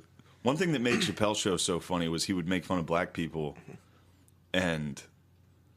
White people were like, yeah, exactly. That's funny. But when they did the reparations thing, the black people got all this money and just wilded the fuck out. And it's so funny. Yeah. Like the stocks of like platinum quadrupled and like all this shit. Well, dude, it's funny because I think a lot of times if you get a black dude from the suburbs, they double down hard on black power. Yeah, they do. Because they're like, they feel all kind of weird because they go to the hood and everyone's like, yeah, you're from the suburbs. Then like there's black dudes in the hood, like old black dudes that love Donald Trump, which is hilarious. They're like, Donald Trump's good. So it's like, it's weird. They're like, how they're gauging all this like popular black response by like super educated dudes. Yeah, where it's like, it's like if you take the average Harvard graduate and it's like, well, I'm gonna represent white people, and it's like, dude, you don't represent fucking white people. You went to Harvard. There's like, you're like 0.1%. I watched Obama on Letterman. Did you guys see that? Was he on recently? No. Letterman has like a Netflix thing where he's interviewing people. Mm-hmm. And the first one was with Obama. No. And I was watching it. I was like, damn, dude. Obama was the fucking... He's so much better than Donald Trump. Yeah. It's crazy how much better he is. I know you hate that. No. He's very good. He's eloquent. He's so much better at that shit. And he's so much more aware of how to act. Yeah. Like if Donald Trump was on that would have been a nightmare. Did you see the whole fallout from the shithole countries thing? Yeah, I saw that. Yeah, he said the shithole country. He's like, why do you need people from these shitholes, dude? And he's like, the best is his apology was so funny where he's like, my language is tough for sure, but I didn't say shithole. Well, it's an accusation in a meeting, and that's what they claim. And it's like he's racist for that, which I guess you could paint it that way if you want Norwegians instead of Haitians. But his point was Haiti's a fucking shithole. Yeah. And I think everybody here can agree that Haiti is definitely a shithole. Yeah. I don't think the people necessarily are shithole. Go to that country. I think it's the poorest country in the Western Hemisphere. Haiti? Probably. I think Haiti is the poorest. Yeah. They would have had a lot of money, but the Clintons and the Clinton Foundation sucked it right out of them. Sucked it right out of their black French dicks.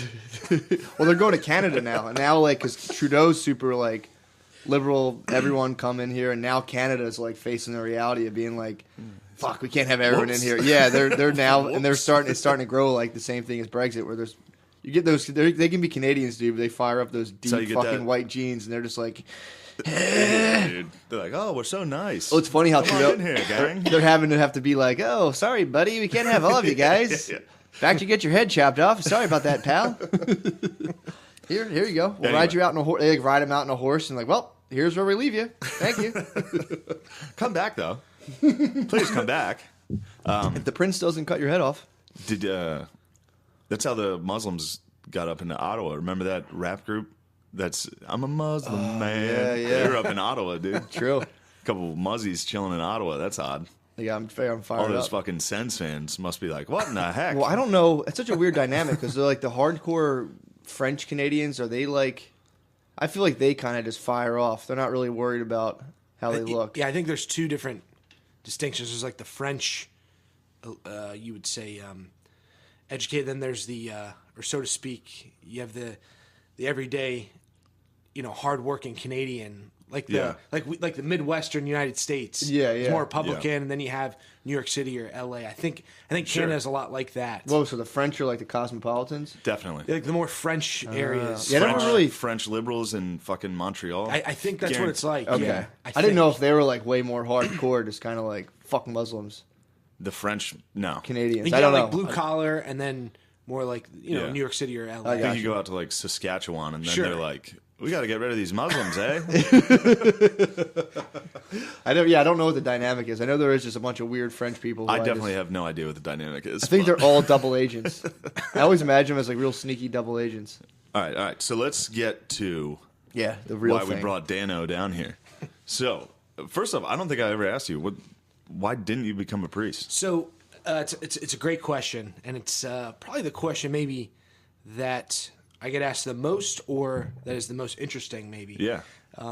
Because I think I grew up a lot like Shane. We all grew up in the same area, all our friends, and my family. By the way, I consider myself I'd use the term staunch Roman Catholic. Yeah. And so for some people, that is already maybe politically incorrect, you would say, with certain viewpoints. Well, to be religious. Stay on the mic, too. To be religious, right. Yeah. So I'm a Roman Catholic, practicing Roman Catholic. And so as a kid growing up, I always, I like the church. I love the church. And always appreciated church history and the Mass and everything else. And you look at the priest, I think every guy kind of has this to a point. Maybe even you both. I don't know, because I know you're both Catholic. But you look at the perfect ideal of a priest is, a man, a self-sacrificing man who gives his life for the church. And there's definitely like Father Chet, right? Yeah, so you don't have to badmouth anybody. Sure. I'll do that. But it's kind of like a soldier, or even like an athlete. There's that courageous, self-sacrificing aspect to it. Yeah. So I grew up, and I always liked the Odell priest. Beckham. For some reason, the first that came on was Andre Agassi. Yeah, like a great self-sacrificing athlete like Andre Agassi. It's funny how a lot of professions, there's like, I used to work in the labor union. They're like, we're the real athletes, and I was like, no, we're not at all, dude. Like you just took 3 shots of Ciroc before work, dude. You're not an athlete. That's like the old thing. Like anybody who claims to be something else. Yeah. Like I remember the kids on the cross country team would wear shirts that were like, no timeouts, no fucking thing. It's like, this is a real sport. It's like, no, football's harder. Yeah. You're basically prey. You're running. Yeah. You're it's like rugby fags. No, rugby's like, a real brutal sport. No timeouts. This is a real man sport. It literally is. Well, no black guys are playing it, so it's not. We had black guys playing it. We had a black D1 athlete playing. Yeah. All right, dude. Rugby's a way more brutal sport. You get those suburban black dudes playing for sure. Nah, this guy was from Wilmington. But go on. No, sure. So you have an idea. You have an idea of what the priesthood should be. And growing up, I always knew good priests. My aunt is a religious sister here in Philadelphia, in fact. Philadelphia. So, we always had priests come over. We knew priests. And so I always thought from a young age, maybe that's something I want to do. And I always kind of kept it to myself because it's... Yeah, you don't want to tell me there's that. an embarrassment to it, so to speak. Like I remember in high school, I was almost pretty sure, and I didn't tell anybody. Like I would leave football practice on Mondays my senior year and go get, and I'll get into this, but you have to go get psychologically tested. Yeah, they screen you when I started, so it was after the sex scandal really broke. Okay, sure. So how did they screen you? I'd go meet a Showed psychologist. You hot little boys, yeah, they show you like a picture of a hot boy. And just held your crotch and you're like, no boner, you're in, dude. Yeah. I wish it was that simple, and then maybe we'd be better off. Sure. If it was that way. So yeah, how did they screen you though? For real, what did they do? To be honest with you, I was 18. I can't really remember exactly. I know I went like 6 or 7 times. Whoa. And I was like to Coach Boger, I was like our high school football coach. If you don't mind, I gotta get out early every Monday for the next couple weeks. Damn. And I don't even think I told him what the deal was, but anyway, I'd go and guy would talk to you about your family. What do you think about this? Things they just talks to you, to you like a regular guy. And he was so normal and so good. Yeah. Regular guy, and so there was no issue there, thank goodness. But there is and I'll get into that too, like I said, but there is a level of screening that is now done psychologically, which is kind of the way it should be. So, I kept it a secret even up till the very end, and then because I was so nervous, I didn't know what I was really getting into. But my priest always said, if you give God years of your life, even when you're in college, I would hear our friends talk about going to play ball or I'm going to have fun at this college or get this career. It's like, what am I doing? And he would always say, if you give God years of your life, he won't waste them. Mm-hmm. And I said, sure. And you do get a degree. It's an accredited university or college, I should say. Is it free? It is not. Oh, wow. It is not. Really? So I'm the youngest of 7 children. So you had to pay for it. So my dad helped out and, so there is that. I'm glad you said that because I you know how people talk shit. Yeah, I didn't just get a degree on. I remember on people the being church's like, dime. "Yeah, he's probably just going to get a free degree." Well, when I thought about $20,000 a year. I was thinking at that time. I was thinking more like that's a fucking great idea. If that's free, I'd advise everyone to start being a priest. And West Point's free, and that still sucks dick. Yeah, I that's tough. I think seminary would suck. I mean, I'll tell you that. Dick. Yeah, it might, dude. I don't know. What was it like? Military academies actually draw their horarium from the seminary. So, for instance, you wake up, you have it's very There's regimented. It's very regimented, systems. right? It's a Yeah, system. it's Yeah, system, man. it's true. So that makes Now he's sense. speaking his language. Dude. Talking systems. I zeroed right in. So there definitely is that aspect, and it was nice for someone like me. I mean, I didn't give any effort at all in school.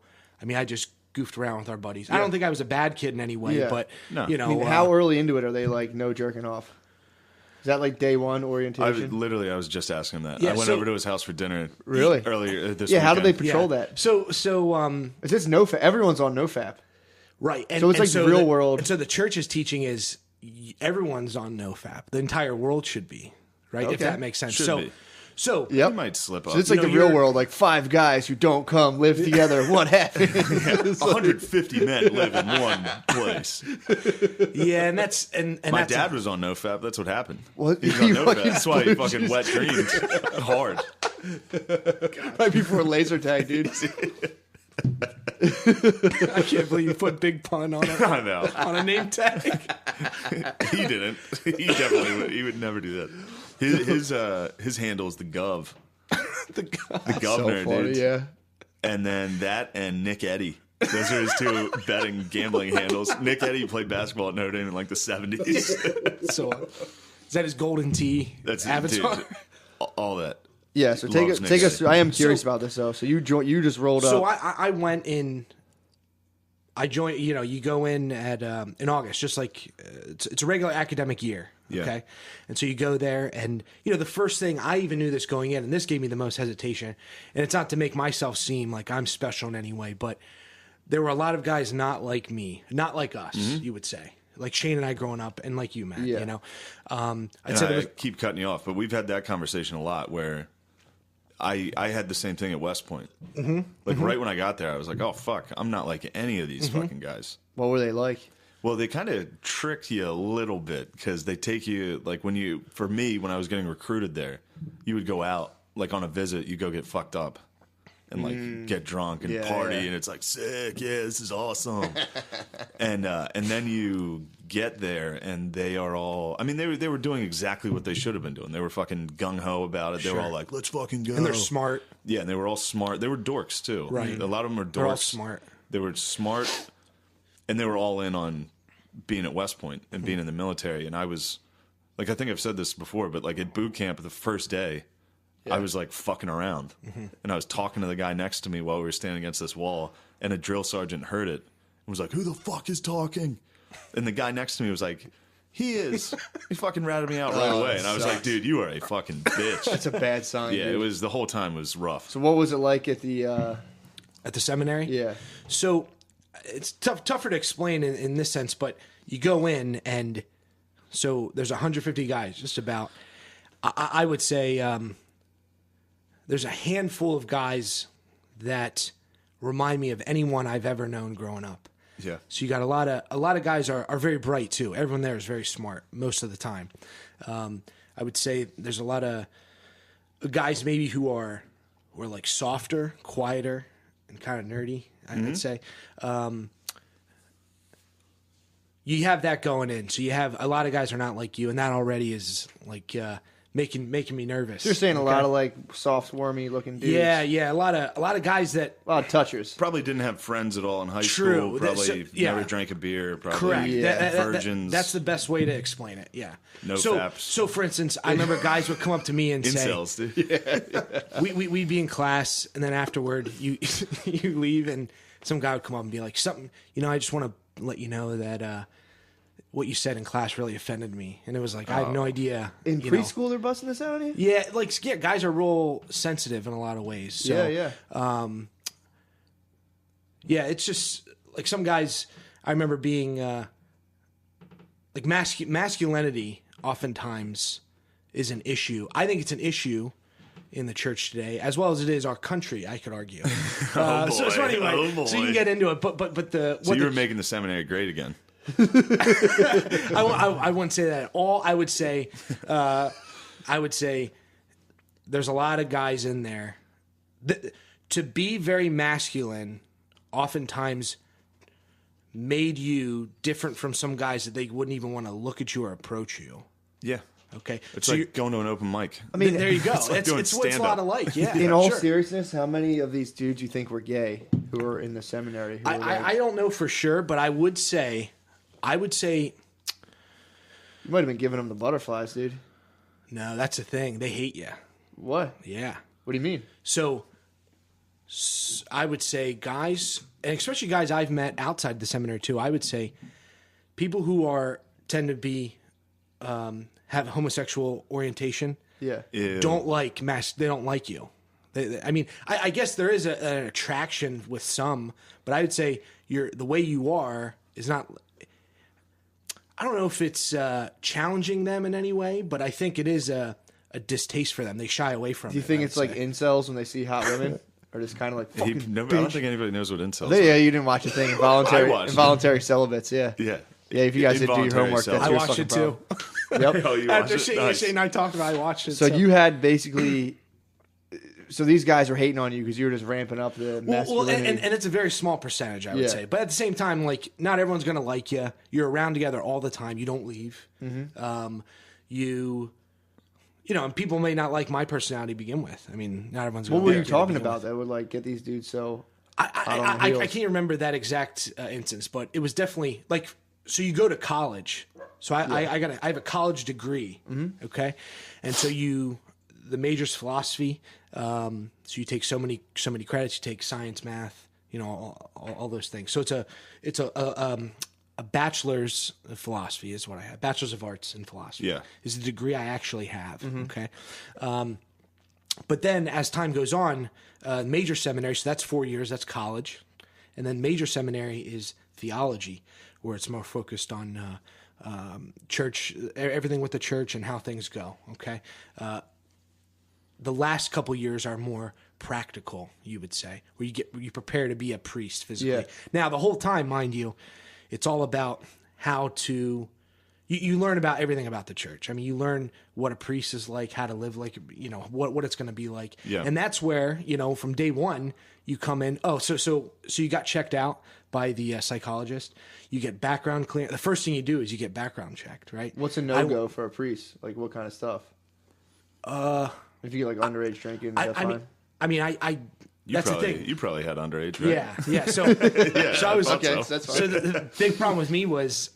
I remember I got one my freshman year of high school, and then during football my senior year, so it was during the process. So I went to my priest. I was like, Father, look, you know. And they said, well, look, it's all taken into consideration. Yeah. It's a citation. I mean, you don't get arrested or anything. But I disclosed it thinking I had to disclose that certainly. But you get a background check. A psychologist checks you out, and so you go in, and then you have to take these. Because it was after the sex scandal broke, you would say, in the church.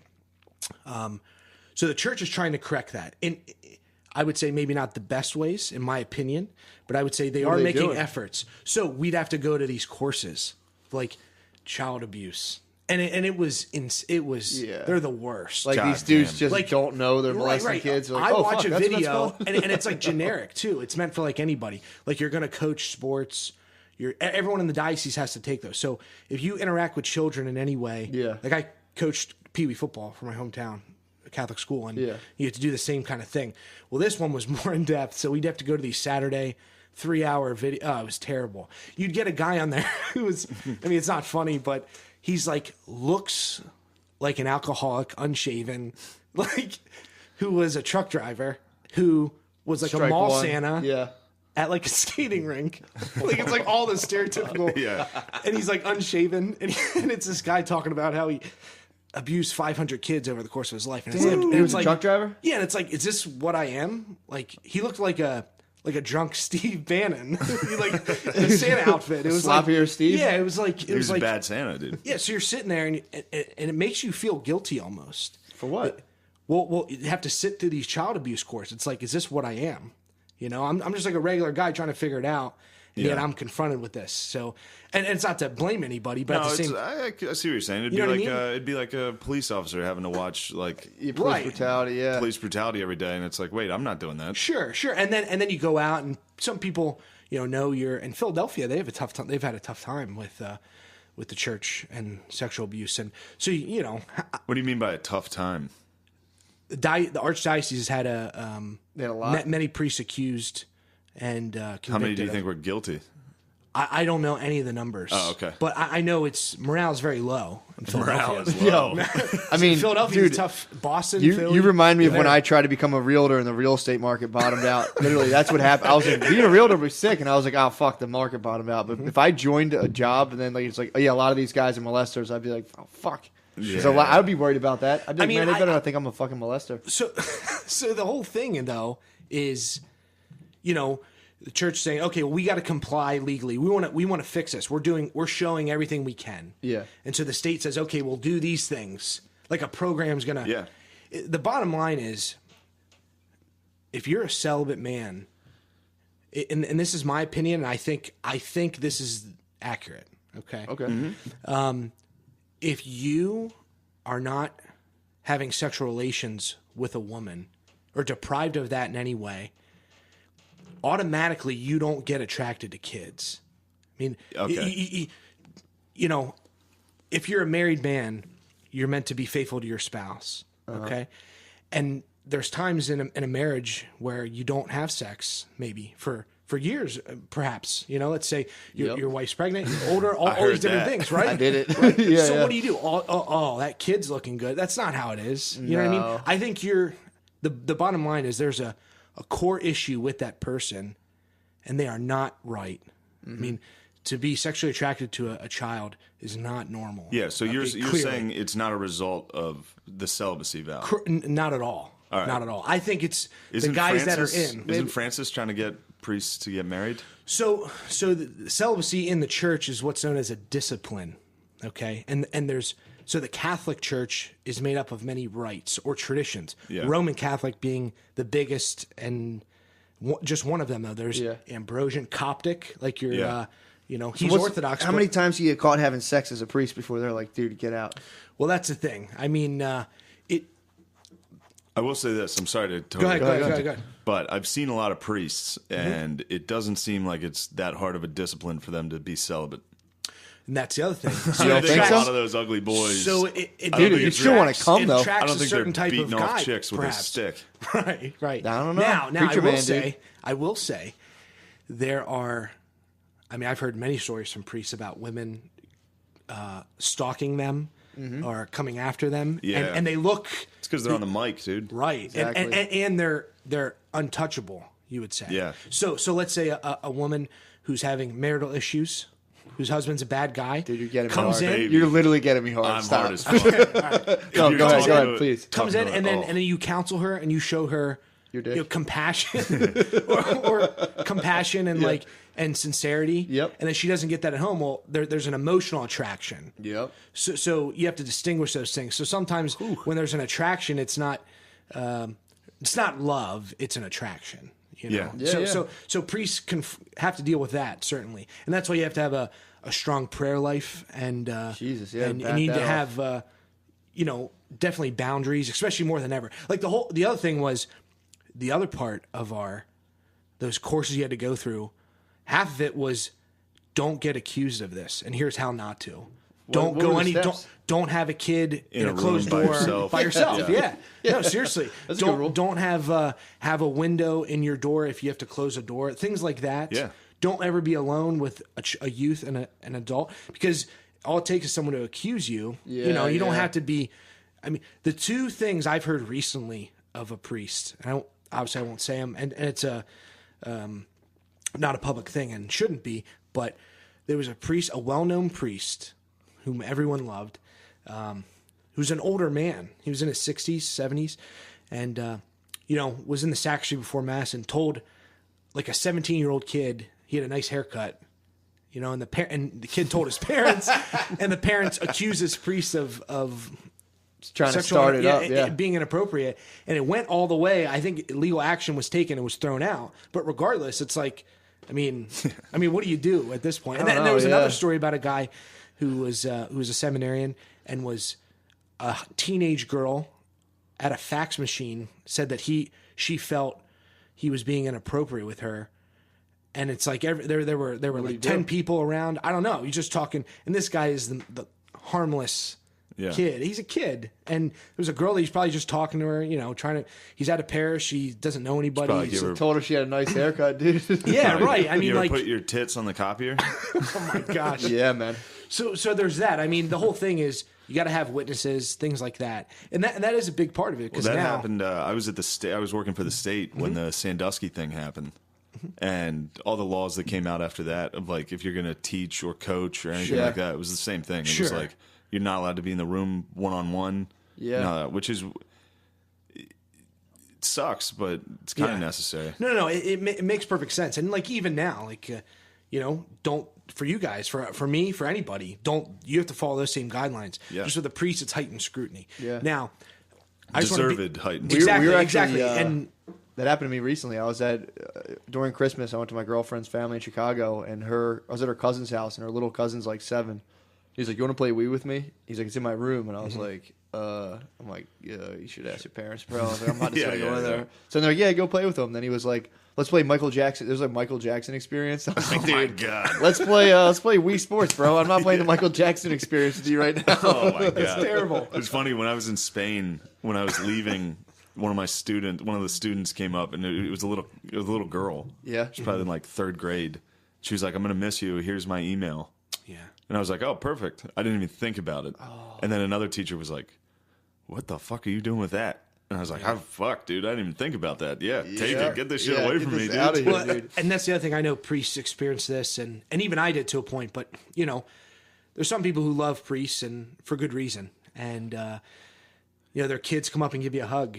Some of the best head. And they're waist high. And so the bottom line is don't initiate a hug. If someone reciprocates, or if someone does that, you reciprocate. There's all these like weird guidelines. So the bottom line is side hug. Always line up your nipples when you hug. No, you can side hug those little kids. So the bottom line is a lot of it's common sense and a lot of it's not being a creep. Yeah. I mean, that's what it boils down. And that's the whole issue here is what it boils down to. So I just want to be on the record too, and this is for anyone who may be in questioning anything about the church, but it's like the priests who abused young people, there's no excuse for it in any way. In fact, it's a million times worse than any other profession, you would say. A teacher, a coach, which there are many of those too, mind you. But when a priest does it, it's that much worse because the level of trust and what he stands for and who he is. Yeah. If you believe who the priest is according to the church, I mean, it's the worst thing you can do. One of the worst things you can do. Yeah, probably. And now I could say maybe what I think part of the reason is, and this is kind of a hot button issue with the church, and it's not politically correct to say even within the church, let alone society, but there are hot kids. Many there's many there's many. The majority of abuse cases happen with males who were adolescent. So the majority of them were with post-pubescent boys.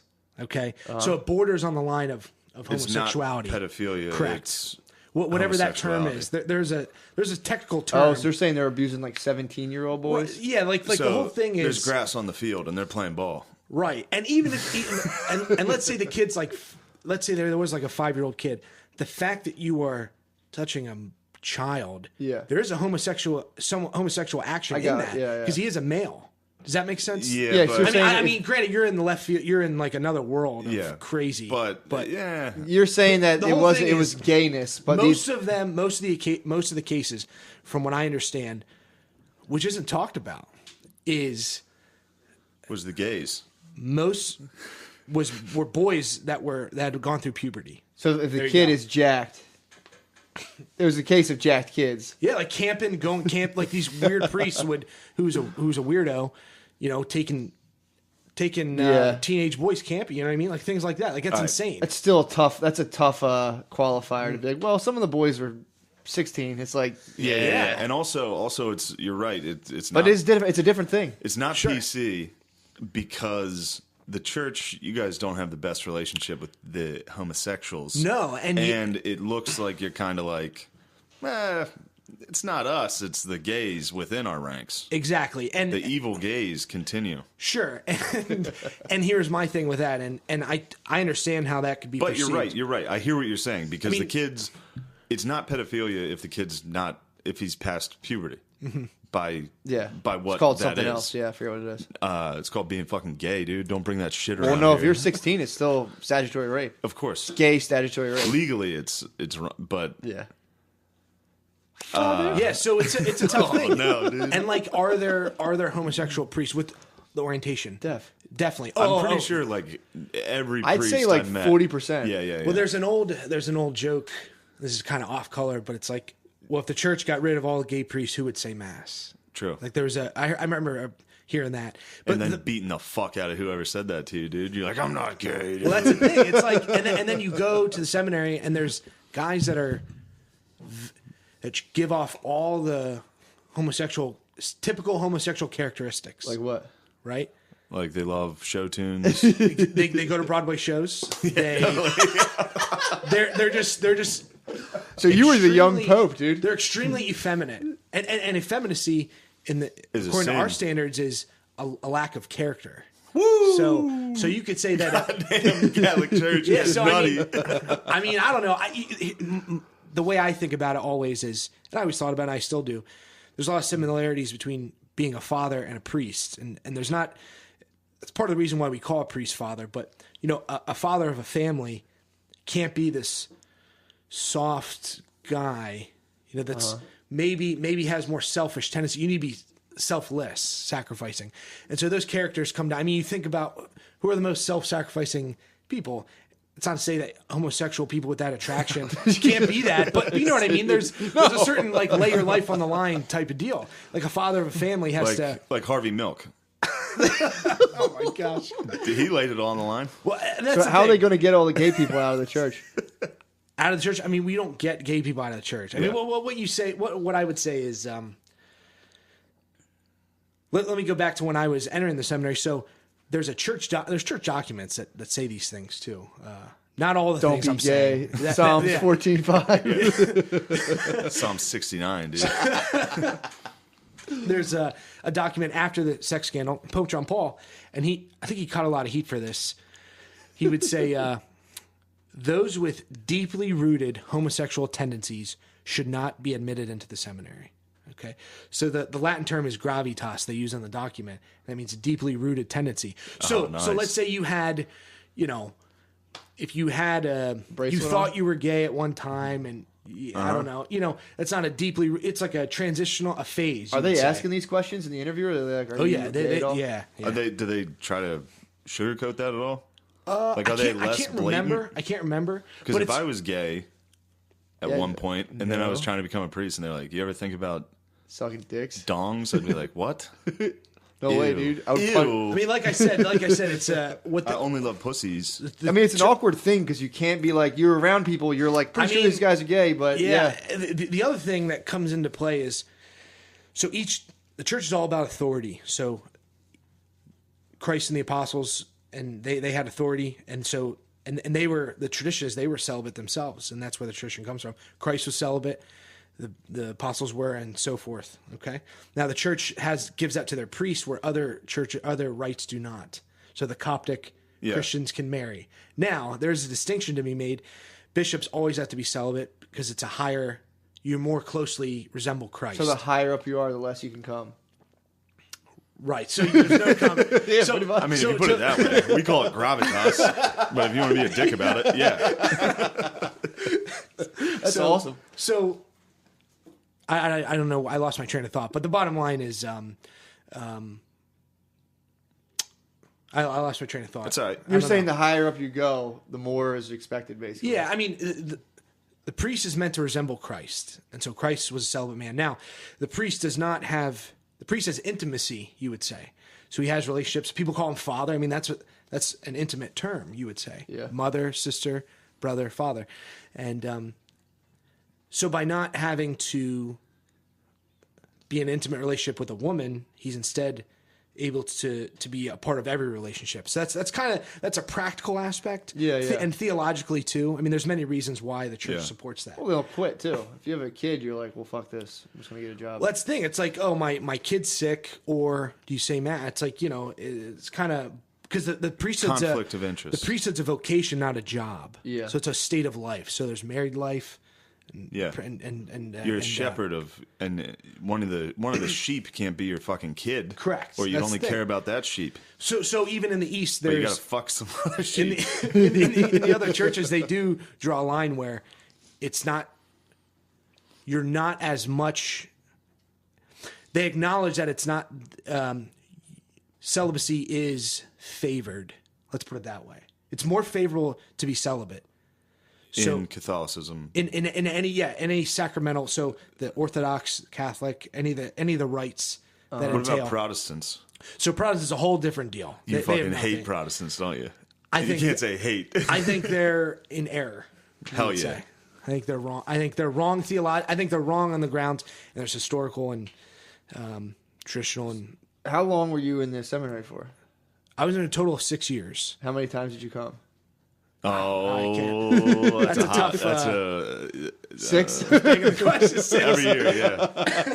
On St. Valentine's Day. So the idea is that no one should be doing it because patron saint of sexuality cum. is so special and so good that Yeah. it's meant for something. It's meant to share a relationship with the intimacy with a spouse. I agree with that. I do right? agree with that. And there are practical aspects to that too, right? Like Yeah. you're more focused. You're not this. Yep. It can lead You're to nice to your girlfriend. It can lead to some deviance. You would say if it gets What, becomes a problem. having it all in? No, not doing that. Yeah. you can. having it build up, it leads to deviance. That can lead to deviance too. Okay, see, I'm talking about like if someone is habitually masturbating and looking at That can- pornography, yeah. you I'll get tell you into what. some weird stuff. No I'll tell doubt. you what, No doubt, bro. All this Catholic dogma, it's lining up perfect with all of Matt's theories. Matt, on, maybe you should be a priest.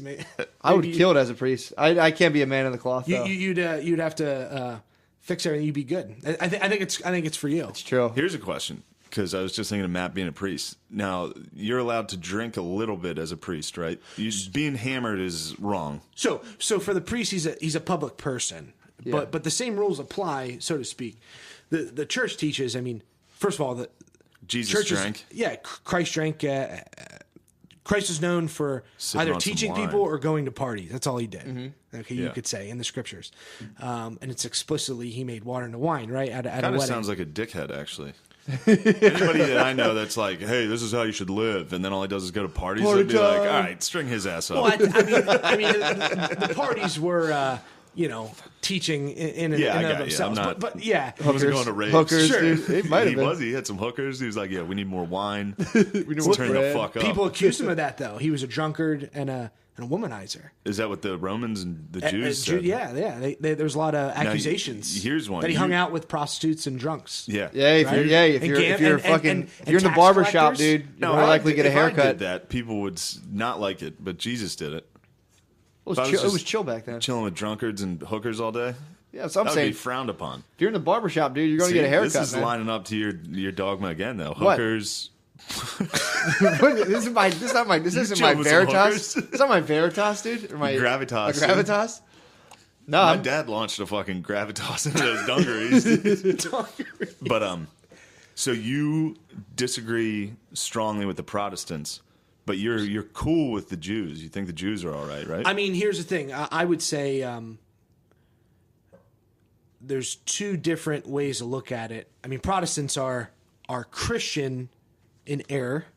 Okay. Yeah. Jews have not accepted Christ as the Messiah. So that's how you do it. Now, what I like about Judaism, though, I mean, the church is started from Christ was a Jew. The apostles were Jews. Yeah. Okay. All of them. And so a lot of our things are Jewish. So we have the Jewish scriptures. We have everything the Jews did, basically. What Pope Benedict always said, I always like this. He said, when you see a Jewish person, you can see physically the promise of God to the world. You physically, What's that mean? it's a manifestation because they're the chosen people. So it's the promise. So their heritage all the way back, But they're usually hunchbacked and have claws. So I don't know. Yeah, I know that there was a lot of Jewish people near the seminary, strict Oh, you were in Orthodox Ardmore, Jews. yeah. Yeah, and They used to spit through the fence at you guys. they didn't like us. They didn't like us.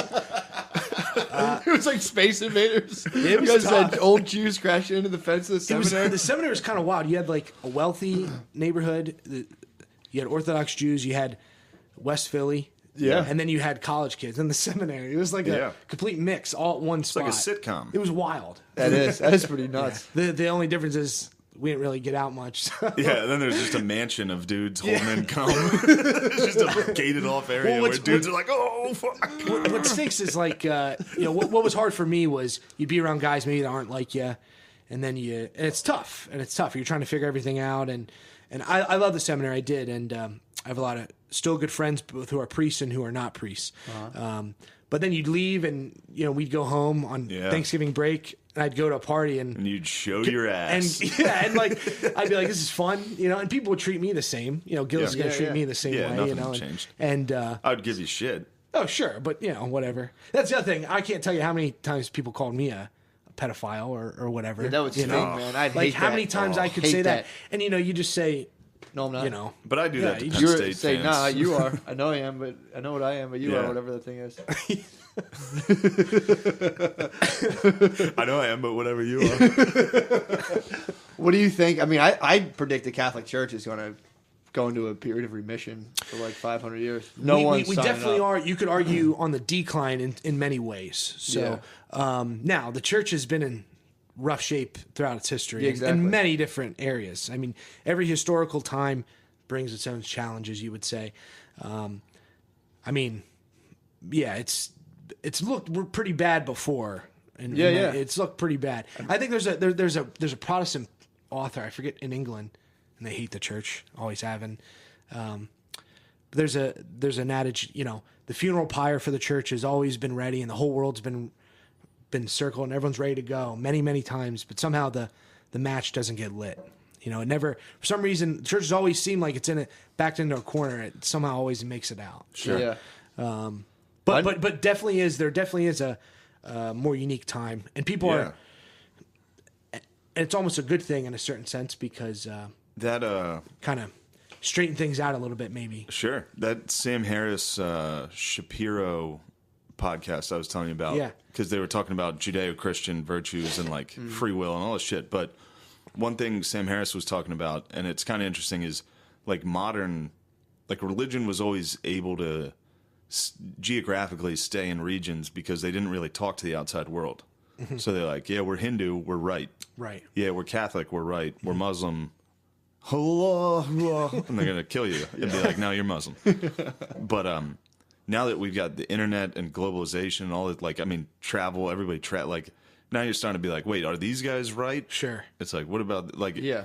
religion's kind of Now, what I like about Christianity and was able to spread to all different cultures. See, what the difference is with Christianity, and I think I could say Judaism, I know for a fact Islam, is it's a political, it's a societal and political laws, in addition to being a religion, right? So Sharia law is the law for Islam, for the religion itself. Christianity doesn't have that. I mean, Christianity's been able to exist in any culture and arguably government, right? You can live in a socialist, even communist, it can survive technically, capitalist, and all these different. Well, what's the give unto Caesar? Right. What is his? Yeah, the Pharisees came to Christ and they said they're going to trick him, right? Yeah. And The Jews. yeah. The yeah. Pharisee Jews. Is this when he flipped the tables? Yeah, that's Matt's favorite story in the Bible. I think it was a day or two before. But they gave him a coin, and they said, what do you think of this? And it was either he says What do you yes. think of this coin? Yeah, so it had Caesar's image on it, and it said, so if the idea was, if he said no, this is not good. Yeah, then you speak out against the Romans. Then you speak out against the Romans. If you say it does, then you are not for the Jews. So they thought they had him, and he just said, "Look, whose image is on that? That's Caesar's. Well, give unto Caesar what is Caesar's and to God what is God. So the idea is that you can... Then he grabbed a beer bong and fucking chugged wine. He's like, get these fucking hookers back in here, dude. Get these Jews the fuck out of here. He's like, dude, I can't believe I just thought of that like that. That was crazy. I keep doing that. I got a bad feeling about this, though. I keep fucking talking out of my ass. Yeah, then he was I always thought he crucified, got, I think, like, 3 bullied. days later. I think that was like one of the last straws. I always thought he just got like bullied by like Peter and another one of those guys. Like, yo, go tell that guy you're the son of God. And he's like, I don't know, man. I don't Like, wanna either do that or it. you got to do another butt chug. And he's like, all right, sick. Fucking just took his hair behind his ears. Like, all right, man, whatever.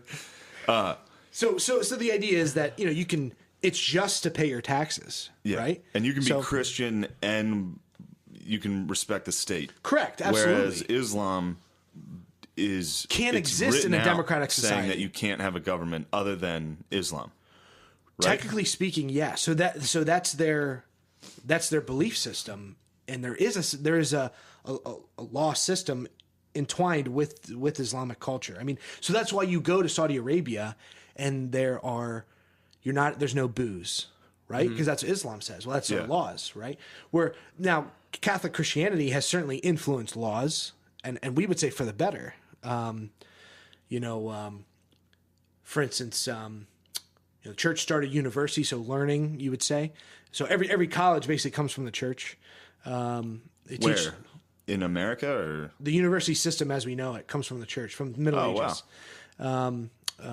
You would say, the big thing was like consent, and when you find someone guilty of something. So, is it a crime of passion? Things like that really came about in the Middle Ages, where to figure out who has culpability when doing an action.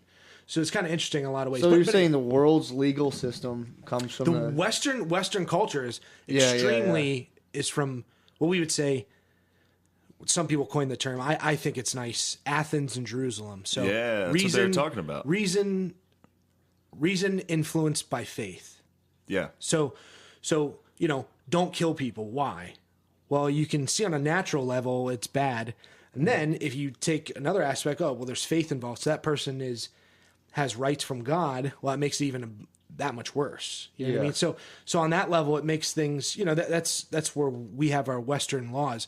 So like liberty and those different things. I mean, I don't know. It's a very Western thing. When was the Magna Carta? Wasn't that 1215? Okay, and that was before the Protestant Reformation was in like Protestant Reformation started 16th 1517. Yeah. Martin Luther, Halloween, October 31st. That's when he started to publicly. Now there were guys before him, and there were always heresies in the church. Yeah. But they were so caught on like this. The Judeo-Christian, the Jerusalem, Athens way of thinking laid the ground for British law. What's the word for that? English common law or whatever? Yeah, right. Where it released.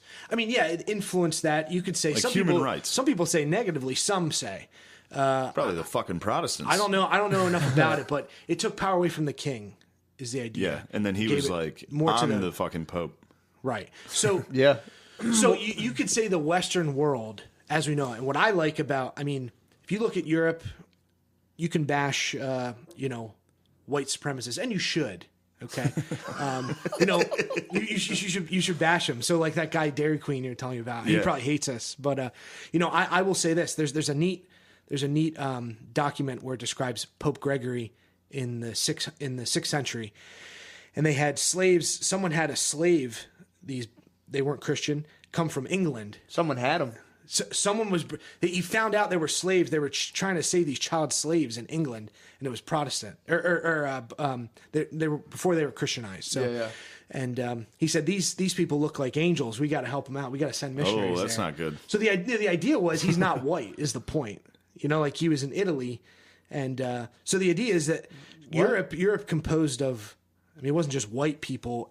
Maybe as we know it now, they're all white. Italians aren't white. I mean, you look at Spanish, Italians, So Greeks. I mean, that was the Gregory- church. That was the church. They were Jewish people, Italians. I mean, they were very what Mediterranean. happened in the story? I don't understand. Pope Gregory saved slaves. So they were. He's like, this looks like an angel. Bring him to my room. See these angels, very nice angels. The big thing, like Saint Nicholas, like his story. Some people that. Let me back up. There were. instances where people had like child slavery, and most of that's sexual stuff, right? And so the legend goes St. Nicholas would go at night and leave coins in the window, and it fell into the stockings, so the guy could give to these people instead of they would take his daughters into sexual slavery. I mean, that's a story. Holy shit! That's a what story Santa of Santa Claus. Claus. That's why we get Starburst in our stockings. so our parents sisters don't don't get sell us into fucking sold Yeah, I into mean sex that's where slavery. the tradition comes from. Whoa. So he was a protector of youth because he stopped. fuck. He stopped people from. Yeah, so he was the bishop of that diocese. He was. But how did it turn into candy? Over the years. Yeah, you give a gift. Sweeten the deal. You give a gift. Yeah. Well, So- if you're a guy who's willing to sell his kid for sex slaves to sex slavery, An and old someone Saint- gives you a sweet treat, you're like, let me suck on this. Wait, where was St. Nicholas And think getting all about these that. St. coins Nicholas from, was dude? he's the bishop, so he has control. Oh, so he's using the coffers in Yeah, the church right. to For the save charity, yeah, for the poor. little girls. And the thing is, the great story about St. Nicholas in 325, Council of Nicaea, they had a big council. Hey, who's right on this? Is Christ God? Is Jesus God? Is not? And it was after the Roman Empire legalized Christianity. And so there were bishops who were like tortured and guys. There's accounts of guys having no eyes and mutilated. And he punched Arius is the big heresy. He punched him he got fired up in the meeting, punched him in the face, fought him, just got all upset, got fired up, and like went at the guy. But anyway, the bottom line is St. Nick, I had no idea. St. Nick's wild. So the bottom line is the church to start off. I mean, it wasn't Britain and Ireland and Sweden and Norway and northern Germany for like the first 600 years. Yeah. You know what I mean? So it was very Mediterranean, very not white, let's say African. Ethiopia has some of the ancient Christians, Iraq. Yeah. Aren't those like the oldest churches? They're Those the ones oldest churches. Dug into the plateaus Yes, and shit? yeah. in So think about it, Ethiopia? like Egypt. They're the oldest. They're older Christians. Technically speaking, Ireland came along a little bit after. So you're saying the earliest Christians were basically from the Middle East? Correct. I mean, yeah. Very much so. So Like like, Jesus. so that's Yeah, the issue true. now in Iraq is, it's not politically correct to say it, but, Christians are. I mean, they're getting the raw deal in Iraq and with the fine Islamic to State. say. You can say that, I mean, I a think. lot of people don't like that, and What, you even say the Christians are getting a raw deal? I mean, we should help them out over Muslims. You would say they're getting a. There you go. That doesn't sound very Christian. In taking in refugees, so they make up a certain population. Well, that's why Trump and said. so you take those in a little more Christian. Those Right. banned countries, if you're a religious minority, which is basically just like if you're a Christian, Yeah. Exactly. because they were all Muslim countries, Exactly. then you're allowed in. Yeah. So that's a big, and I know from the statistics I think in Iraq now, I don't know about, I'm not exactly sure. I think they make up like maybe 10% of the population, but yet if you're a refugee, we only take in less than 1% of Christians, right? Mm-hmm. So does that make sense? So there's something to be said for that. We're the most ancient Christians on earth. All right. So from a so we're not Catholic taking them Church standpoint, we should be helping them out. Correct, absolutely. But from a humanitarian Nothing. aspect, we should It's be not helping even- anybody we can. It's been coined by our country as a genocide. A Christian genocide is going on today, and that was when Obama was in office. So Yeah. That Muslim. and yet loved it, nothing's done. So Yeah. there are. I mean, there's. I mean, there's relief efforts. I know the Knights of Columbus gives money, and there's whole bishops there where they're like, "Hey, look, we're dying. We're not going to be around. Yeah. and we've been here since day one." Yeah, Okay? my Coptic Christian brother-in-law is Egyptian, and every day I'm friends with him and a bunch of his buddies on Facebook, and like every day they're posting a different Bombing, yeah. bombing of Christians, and like even I think I could be wrong on this, but that mosque that got attacked like 2 or 3 months ago, it was like the biggest Yeah, they terrorist put a attack bomb in the church. in the mosque. It was a mosque. Oh, okay. Who bombed the it was a mosque? Muslim. Muslims on Muslims. Oh, that's right. But I believe, and I could be wrong here, it was because the church that got bombed was helping Coptic Christians. Damn, so over there playing Bomberman, dude. Yeah, they are. They kicked the bomb into the mosque and it was like, doop, doop, doop, doop. Dude, those mosque bombings are fucking. It's horrible. brutal. Horrible. It's just people just sitting on fucking carpets, and somebody Jesus runs in and is Christ. like, Sure. "I disagree with what you're doing." See, and that's the thing. I guess the most violence is Muslims versus Muslims. You would course. say. And, Well- and now, so yeah, it's a tough thing. What about the Jews versus the Palestinians? Oh, that's Team Jew all the way. Well, I'm saying, but Guaranteed. didn't the Yeah. Palestinians get dogged by the Jews? So now you have the Palestinians dogging the Jews and the Palestinians dogging the Christians. It's like, yeah, squad up, dude. What, us with the Jews? I'm not squatting. I don't give a fuck. But I'm saying, like, it's pretty dog eat dog. Yeah. And I just looked it up, and it's like the argument for a Palestinian state is kind of flimsy. So it's like they never really had a country ever to begin with. But did they live there? That's like the Zuckerberg Hawaii thing. Yeah. Zuckerberg's like, well, you guys had land, but it was not on paper, and he took their land. It's like, it was the Ottoman Empire until it was dissolved, and then the British had the territory. You know what I mean? I see why they're pissed. Yeah, sure. And I but see my why thing the is, Jews if you're live there. but I get it. But if you're Catholic and you're living somewhere, it's like, dude, you're in the fucking war zone, bro. Right. It's like, it's dog eat dog over and there. Jews have it bad too, I would say. I think it sucks to live there. Like I think in France, like pretty fairly, it sucks to live over there. In France, I think there's less and less Jews. Jews are leaving that country in hordes. They say. Yeah, Jews aren't really liked well in Europe before the Muslims came in there, and they don't. They're not a. That's not a religious sect that wants to grow, right? Judaism. Yeah, you don't have Jewish missionaries. Yeah, like Christianity. It's a race. Yeah. So you could say it's a race.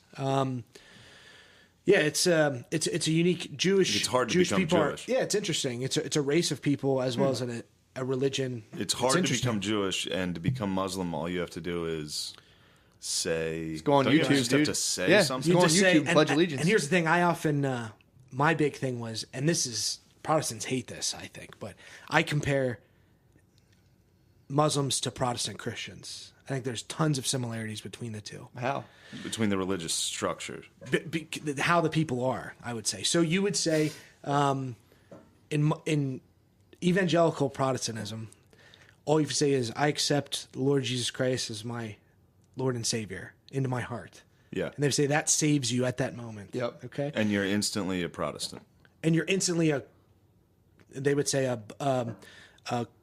Christian, a saved Christian. Do you have to get baptized to become Protestant? You in the water. For some Protestants, you ice do. Bucket challenge. For others, it's just a symbol of what you already did. Okay. Does that make sense?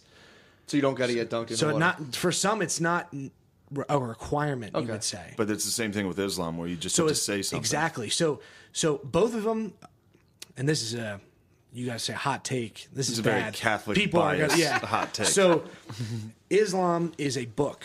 It's based off of a book. Every word in there is what everything's based off of. So too is Protestant Christianity. They have sola scriptura. They have only the Bible, and that's it. Okay? Yeah. And they go off those words, and that's it. So it becomes an issue when, like, okay, well, how was the world created? Well, God created in 7 days. There were dinosaurs and people. That's why you know what I mean? And it's like a crazy thing. When really that book is just it's not a scientific book. It's not meant to be. It never was. It was just there's 2 creation stories in Genesis. Which one's real? Yeah. You know what I mean? Science wasn't created until a millennium later.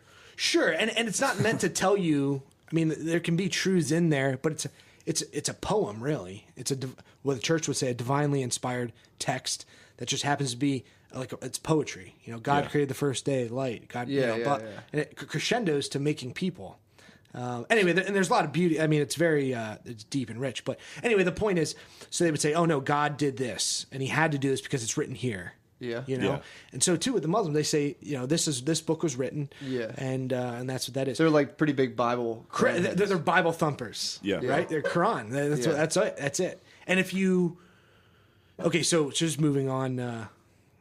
You know, you can't drink, right? Both of them are hard-lined, no booze. Yeah.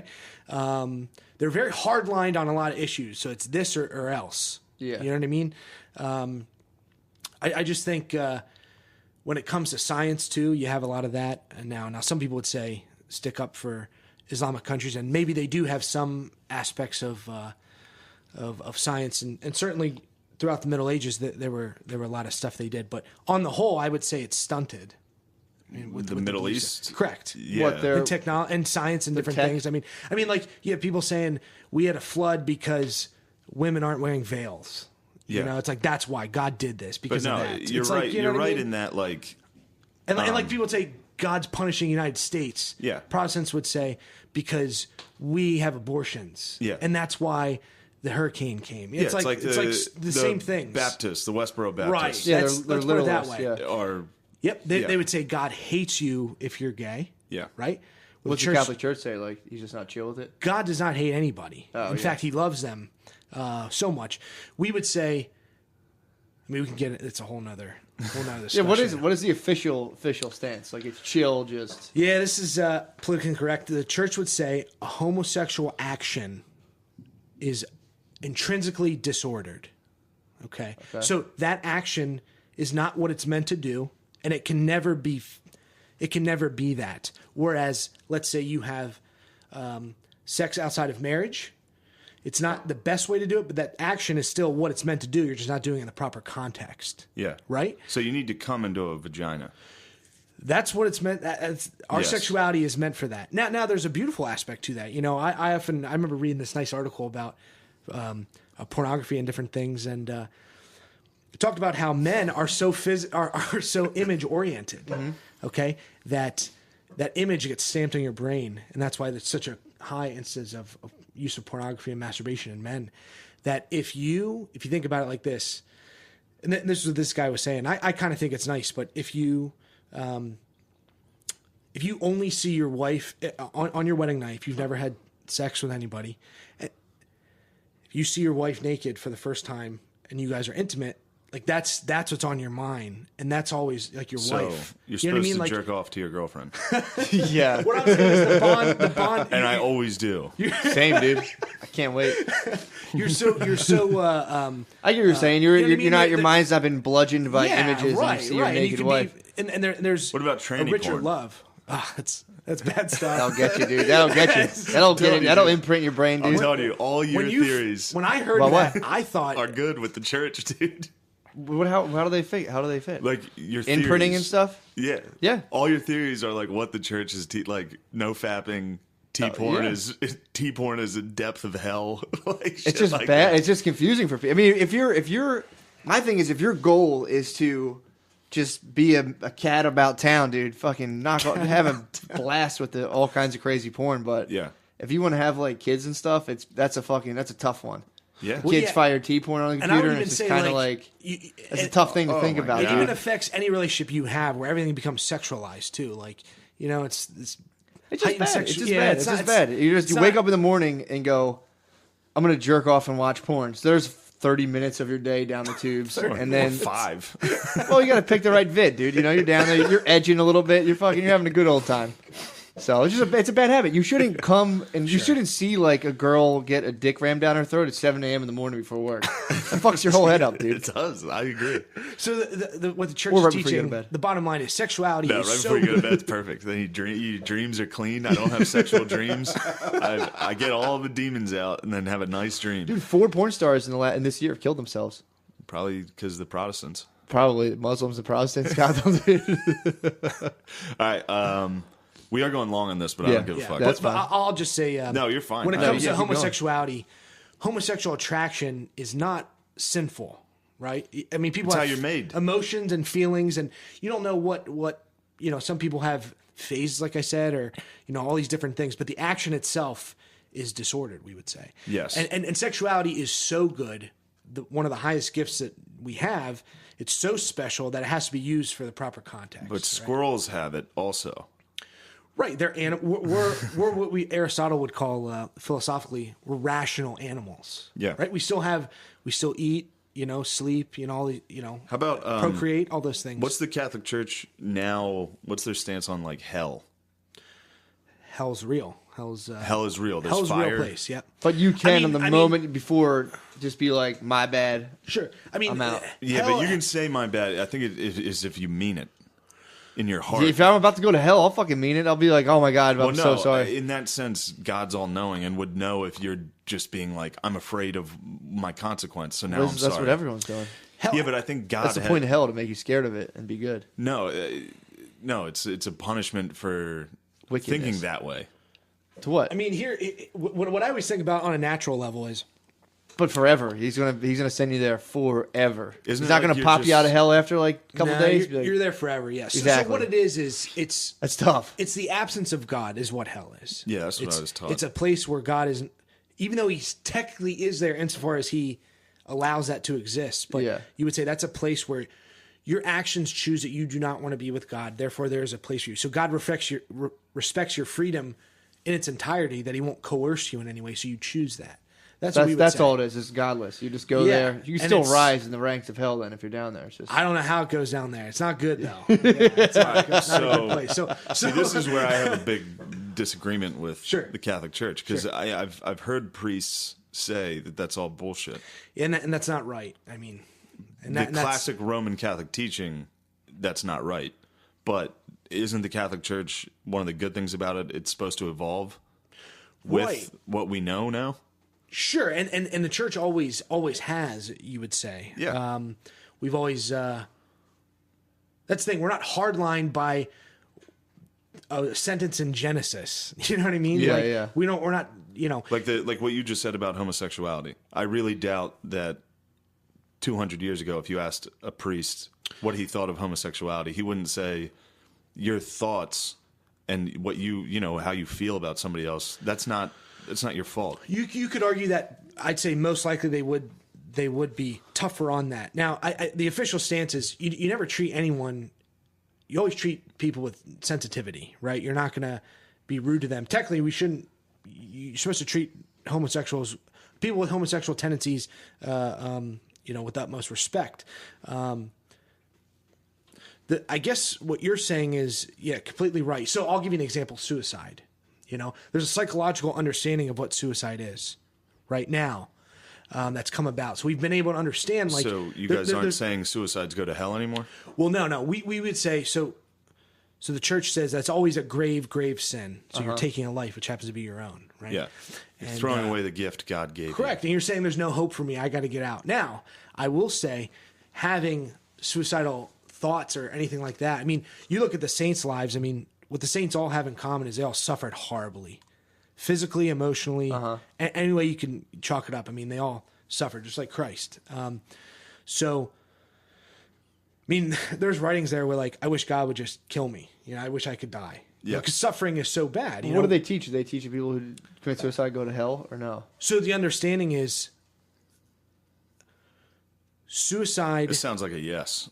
This sounds like a long way around a yes. Technically, no. Because you don't know. You don't know what the person experiences. So, for instance, if you commit suicide, right? Is your brain working properly? Are you able to freely choose that? It's a crime of passion. You could say, but did you some people choose it to a point, but are they coerced by medications? Maybe they take. I mean, we had a guy who passed away who came back from doing tours in Iraq and Afghanistan and was on 24 different medications. I mean, he wasn't.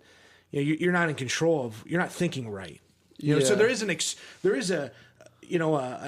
for that, so to speak. Well, then in that case, every single suicide your brain is the one that's true. Like when dudes jump out the window in the World Trade Center, it's do they go to hell? Well, that's the thing.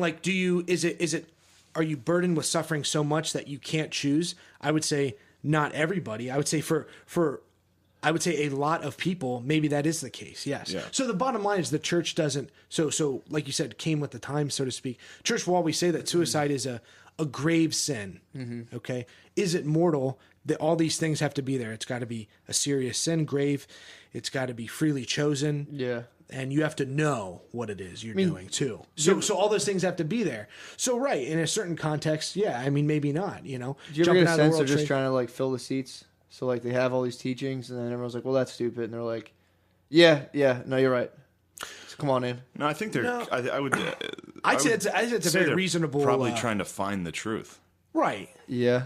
So, but, where do you find... It's wrong. So if you're like, all right, the world obviously wasn't created in 7 days, but if you're bad, you go down to fucking hell. And it's well, that's the same logic of being the world's created in 7 days. I would say what I would imagine they say is hell is not a physical place, hopefully. This is what they say. I mean, I'm thinking this is just stuff. Yeah. I think, in my opinion, I think the church is just a political money machine. To where, it definitely served a huge purpose, no doubt. But now it's kind of I don't know. I think it's more focused on just, keeping people in and coming. Keeping the money rolling. That's what it's been forever. Yeah. I mean, that's why it's on currency. Because if you don't have, if they put government figures and God, because if you don't believe in currency, it's it's null and void. If they put like pictures of like Archie Bunker on it, people are like, what the fuck is this? Yeah, So, I don't exactly understand the whole statement you made. I'm sorry, I didn't. But I would just say, I mean, the church has always had money, you would say, okay, and a lot less than most people think. The argument is, why doesn't the church just sell all their treasures in the Vatican and give it to the poor? Right? I mean, that's what Jesus would do. Jesus also said, I mean, that's the thing. Like at the banquet he was at, give right? you some caveats here. Okay, I'll give you this. The Catholic Church is like, yeah, but then Jesus was like, keep your shit. Well, no. I mean, there's a thought. So art is sick. the church is also the largest Landowner and the largest charitable organization in the whole entire world. More so than the Red Cross. We teach more people, have more orphanages, more hospitals, and give more money than anyone else in the world. Okay. That being said, there is a certain aspect of, I mean, what the Vatican has too is they have cultural treasures that are priceless. And it's a museum, basically, and anyone can go and see those, right? You're not restricted. I mean, people go there for tourism because of the beauty. So you could say, to a certain extent, the church has just collected history, and you can go see it, right? Yes. So is it in the best interest to sell Leonardo da Vinci's whatever he has, manuscript or whatever, and give that to somebody? I mean, sure, but at the same time, you can have. It's like a custodian of it. Like so, if you sell somebody the Sistine Chapel, right? Like what can happen you to could it? sell Donald Trump the Sistine Chapel, Correct. And what would he do to it? and block it off and monetize it. Yeah, or change it, Or maybe alter sell- it, or What about just little like artifacts and like pictures? Not the Sistine Chapel, but cut loose a couple. I don't know. I mean, I don't know enough. I should Because say they on could that. probably, I don't know. I don't know how much it's worth, but you think you'd be able to sell some of it and take that money and start a trust fund and like maybe cure world hunger? Maybe. I mean, the, I don't know if you have trillions. How much money do they have? I don't know. I mean, it's can you put a price tag on the Sistine Chapel? I mean, Yeah, I mean, not that. But that's like a big physical place. What about like I some don't know. original Da Vinci's? I mean, the church gives away a lot of cash. Yeah, that's true. And more than anyone else in the world. Yeah. Okay. Now, I will say, I mean, the scripture teaching that always is brought up is Christ is at a dinner and a prostitute comes and is begging him for mercy, right? Yeah. He's at dinner and all the people there are like, oh, what's this guy going to do? This is a prostitute, get her out of here. And she starts using, she spent all her money and had this like really nice oil and was crying and put oil on his feet, like it's a humility thing. And they said, and Judas was there and he was like, man, that could have been used to feed the poor. And Christ said, you'll always have the poor. They're always going to hooker, dude. Don't be gay. Oh my God! It's like, God damn, I hate Judas, dude. Shut the fuck up. God, you suck. He's like, yeah. He's like, you're wrong again. Like, you're always going to have the poor, no matter what. Yeah. He's like, so, and the church says, we have certain beauty for everyone to experience. So, like, that's why our churches, things have nice.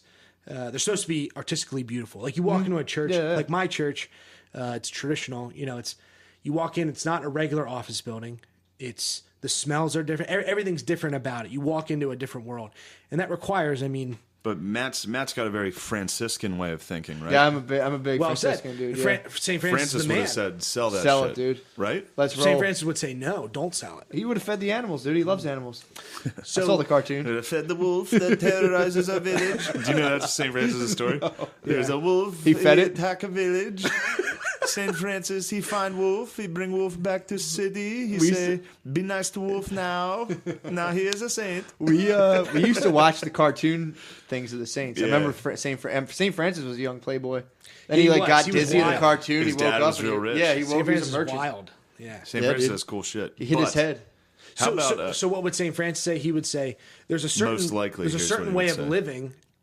There's all different ways to follow Christ, and that's why the church is encompassed by all these different things. So you can follow it like St. Francis, where you live poor and beg for food, or you teach in a university, right? All these different ways to do things, or you run a hospital. All these different things. There's nothing wrong with having money. It's not an evil in and of itself. No. St. Francis, he himself gave away things, but he understood that the church needs material wealth. The idea is that if you want to do that, you go follow like St. Francis, you can do that, right? St. Francis was not against selling everything off in the church. As a matter of fact, he built up a church and put nice things in it, you know? So I don't know, there's different schools of thought involved in how to be Catholic, and it's all up to what you want it to be for yourself. And it encompasses the whole thing. It's very diverse in that way. True, it's a lot of diversity. How about this? Here's something that I've been thinking of. So, what does the Catholic Church say about communism? Church is adamantly against communism. Oh yeah, because it doesn't like religion. Usually. Yeah, well, communism. In addition to that, communism. So, what it does is it restricts the human person. The human person is not able to fulfill its potential under communism. It would say, it's God-given nature. So, the church does not. It restricts competition. It restricts everything about you. Yeah. So the church does not endorse capitalism, but it allows it. It is a system where you can be free, right? You need to be able to live, okay? And you have gifts, talents, and achievements and different things. Let alone the way they look at the human person as just literally a cog in a wheel. I mean, that's what you are. Yeah. That's what you're seen as.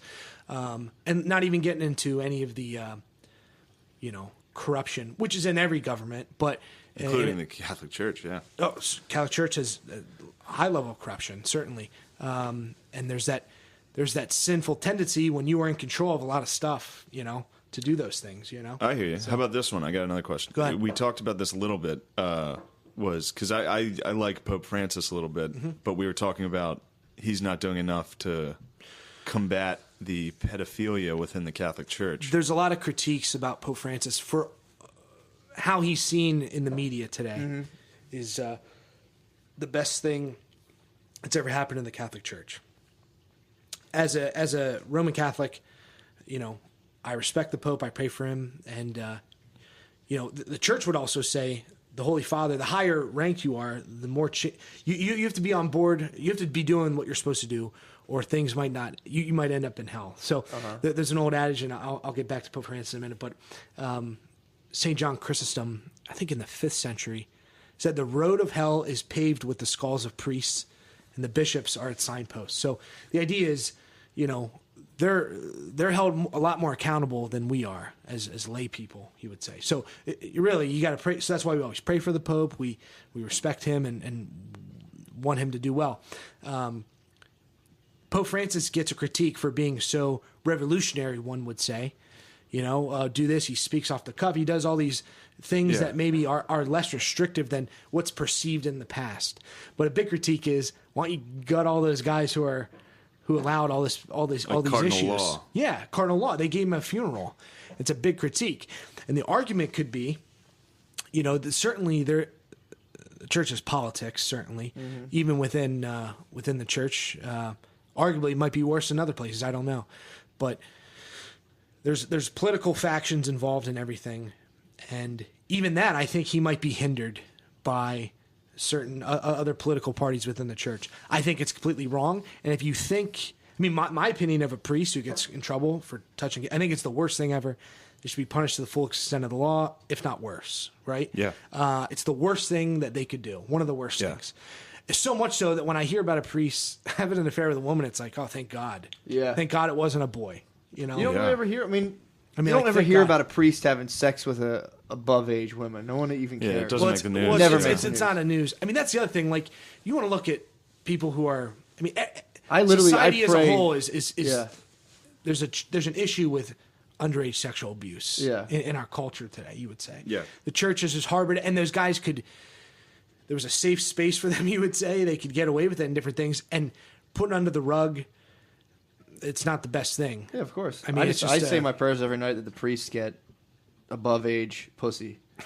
Every night I'm like, please let all the fathers just get a one by good beach. Yeah, just please, man. Dude, I'm telling you, that's a recipe for disaster, dude. It's like back when you were in like 1200 and there was only like 150 people or 2,000 people you might have seen your whole life. It's a lot easier not to fuck around. But dude, there's a million people around Philadelphia. Exactly, that's a lot of stimulus, dude. And the church would say, the big thing is, it's not meant for everybody, number one. And that's why you go to seminary and you figure it out. So that was my thing. Why did you leave? So you go to seminary. That was the first question. So you go to seminary and it's to discern if that's what God wants for you, right?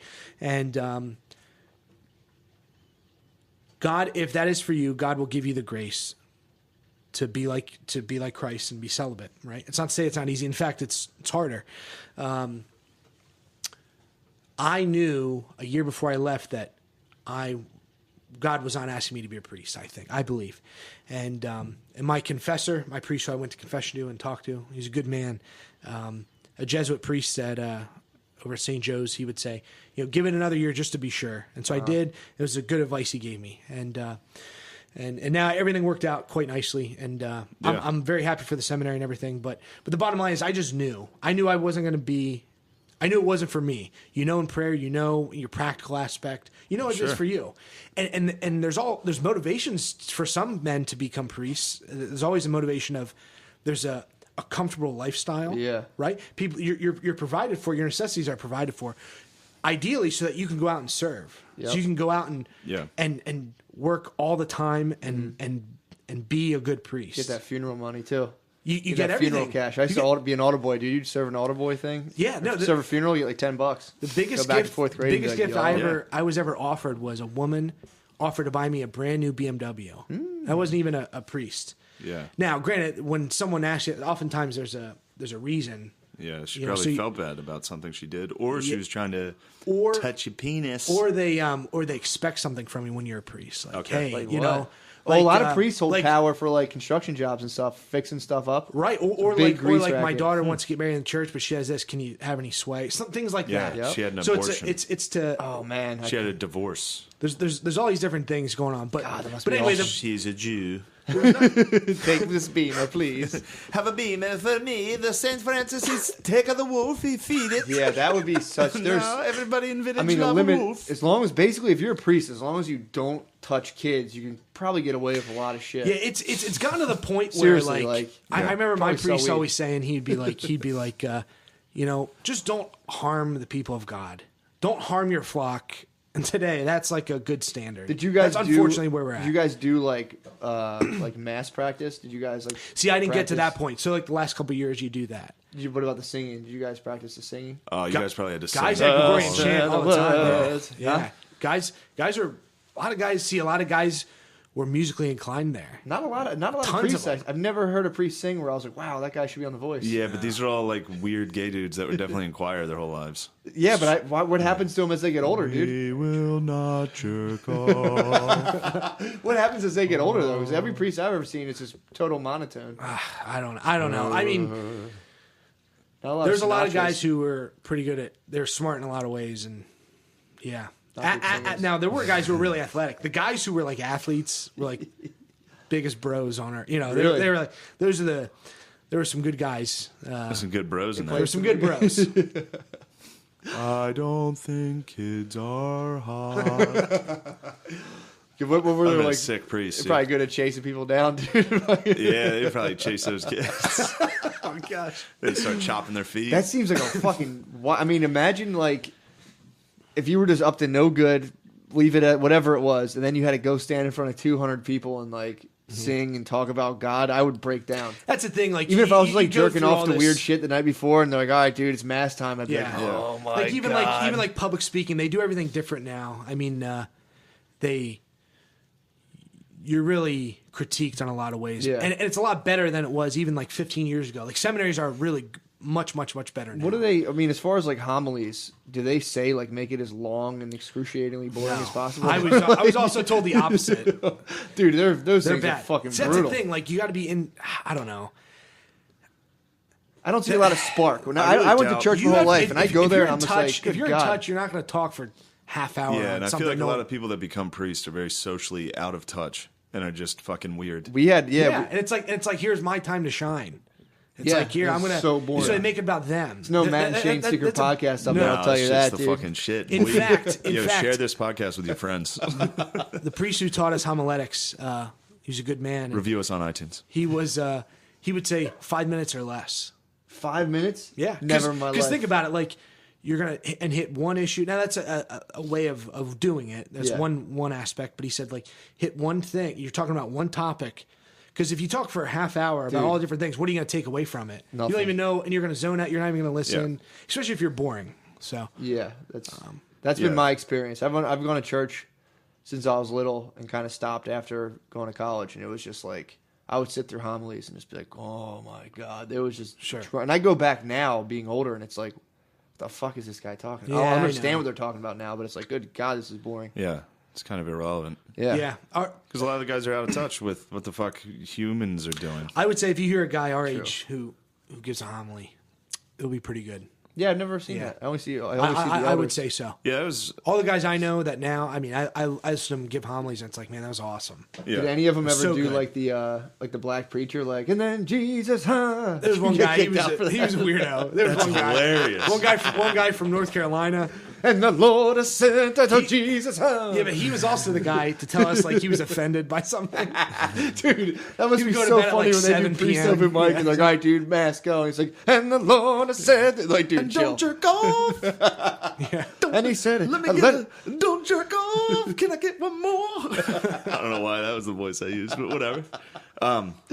Yeah, I was excited for you to become a priest because you're a normal fucking guy, and to the listener, you probably sound like a fucking loon. I sound like a psycho. You probably do. I sound like Dairy Queen. Yeah, we're talking to you about Catholicism. So anytime you talk religion with anybody, it's tough. An actual religious person, which you are. And you sound like a fucking weirdo. One of the big, and if you don't mind, I got to go after this. But one of the big things, the tough things for me for leaving was I'm letting everyone down. There was that thought, like, people are rooting for you, even if they may have their preconceived of who I was, and rightfully so. I mean, I don't mind anyone who doesn't think highly of me for many different reasons, but it's like, and I was in there for long enough, and I knew I got a glimpse of what it was like to be a good priest, and like you want to strive for that, and you want to be like that. And there were guys who just don't. Not say I would be the best priest because I wasn't meant to be a priest, right? So I can't say that for sure. But at the same time, there's guys who are just like literally there just to go through the motions, just to free life, eat nice dinners. That would be so annoying though, dude. So you were one of 7 kids, you said. Yeah, six. Dude, so I'm one of 6 kids too, dude, and. I was the youngest. My mom would fucking bug the shit out of me if I was a priest. It would be every day, like my aunt. It would be. My mom would just be my boss. Oh wait, forever. Didn't you say my aunt was a nun or some shit? I don't know. Yeah, I think like I've somewhere down the line. So what do you? You got some Gillises in the cloth. What do you think about a system where like the priests and nuns could freely have sex and then just go about their business? Bad. Why? The worst thing. No, it's not. It's the worst thing. It's pure like they would have like masquerade sex, so like they didn't know who each other's were. And they would just do mixers. They wear the wolf mask for St. Francis. I mean, you can do that. Let them have sex, and then they go back about their business. It's they could have like the in church Tinder, and they could just like match. Damn, dude. It's like the last thing you should do. It's so sick. Matt and Shane's secret podcast is religious now. I know it'd be awesome. No, I don't know. You got to let them do hand stuff. At the end of the day, I think the church always does things in teaching is always a positive, not a negative. So don't do this just because. There's never a reason for that. There's always there's like they're not just saying don't jerk off for no reason. Correct. It's not just because it's bad. Well, it's bad for these reasons. Yeah. Not only is it bad for you, but it's bad for your spouse, your family, every relationship you have. It's not what you're. I mean, you can go on for days about that. Yeah. Okay. Fuck. So if that makes sense, that's why the rules are the way they are. Do you think anyone ever really went through it and never came their whole life, the whole time they were a priest? I know a guy who's just like us. He's the best priest, and I always thought it was amazing. He was like, "Yeah, I dated like one girl, completely normal, tremendous tits." I was gonna say football, baseball player. He's the man, and he never did any of that stuff. He never came. He was just a hero. Isn't that bad for you physically, your prostate? No, it's actually awesome. You nut in your sleep, dude. I've never had a wet dream, dude. That's how much I've jerked off in my life. I think I had a couple. Your dad had a couple. My dad fucking launched one. So there's no bad physical. Like my torso hurts if I don't come in 4 days. I mean, you could say that the people who live the longest. Like you look at nuns. Yeah. I mean, they're like 100 when they die. Yeah, because they're incubated though. They don't have any stress of life. Doesn't have to do with them not getting I don't fucked. know. I think a lot of them are around poor people all the time. Dude, I used to go to the nun house for my grade school, and you just sit there and drink cranberry juice, and they rock in rocking chairs. Dude, they're fucking chilling. Trust me. Some. I don't think the life of a nun is stressful really I at ran all. into I don't know. some sisters of there was a bunch around Ardmore Yeah. that would always get their car fixed where I'm at. Okay. It might be, Sisters like the Jesus cross. Child Jesus. Maybe, yeah. Might be from they run Rosemont. And they did a lot of their whole thing was just helping poor people, every single day. Yeah, but some people do maybe that. not then. That's Maybe so it's they not had a that. job, which they probably did. But then there's people job and then family, Yeah, and no, then I stress hear of you. bills I and hear you. money. So their stress is a fraction of. I think. I an mean, there average is a person's certain stress. aspect where their material needs are taken care of, Yeah. sure.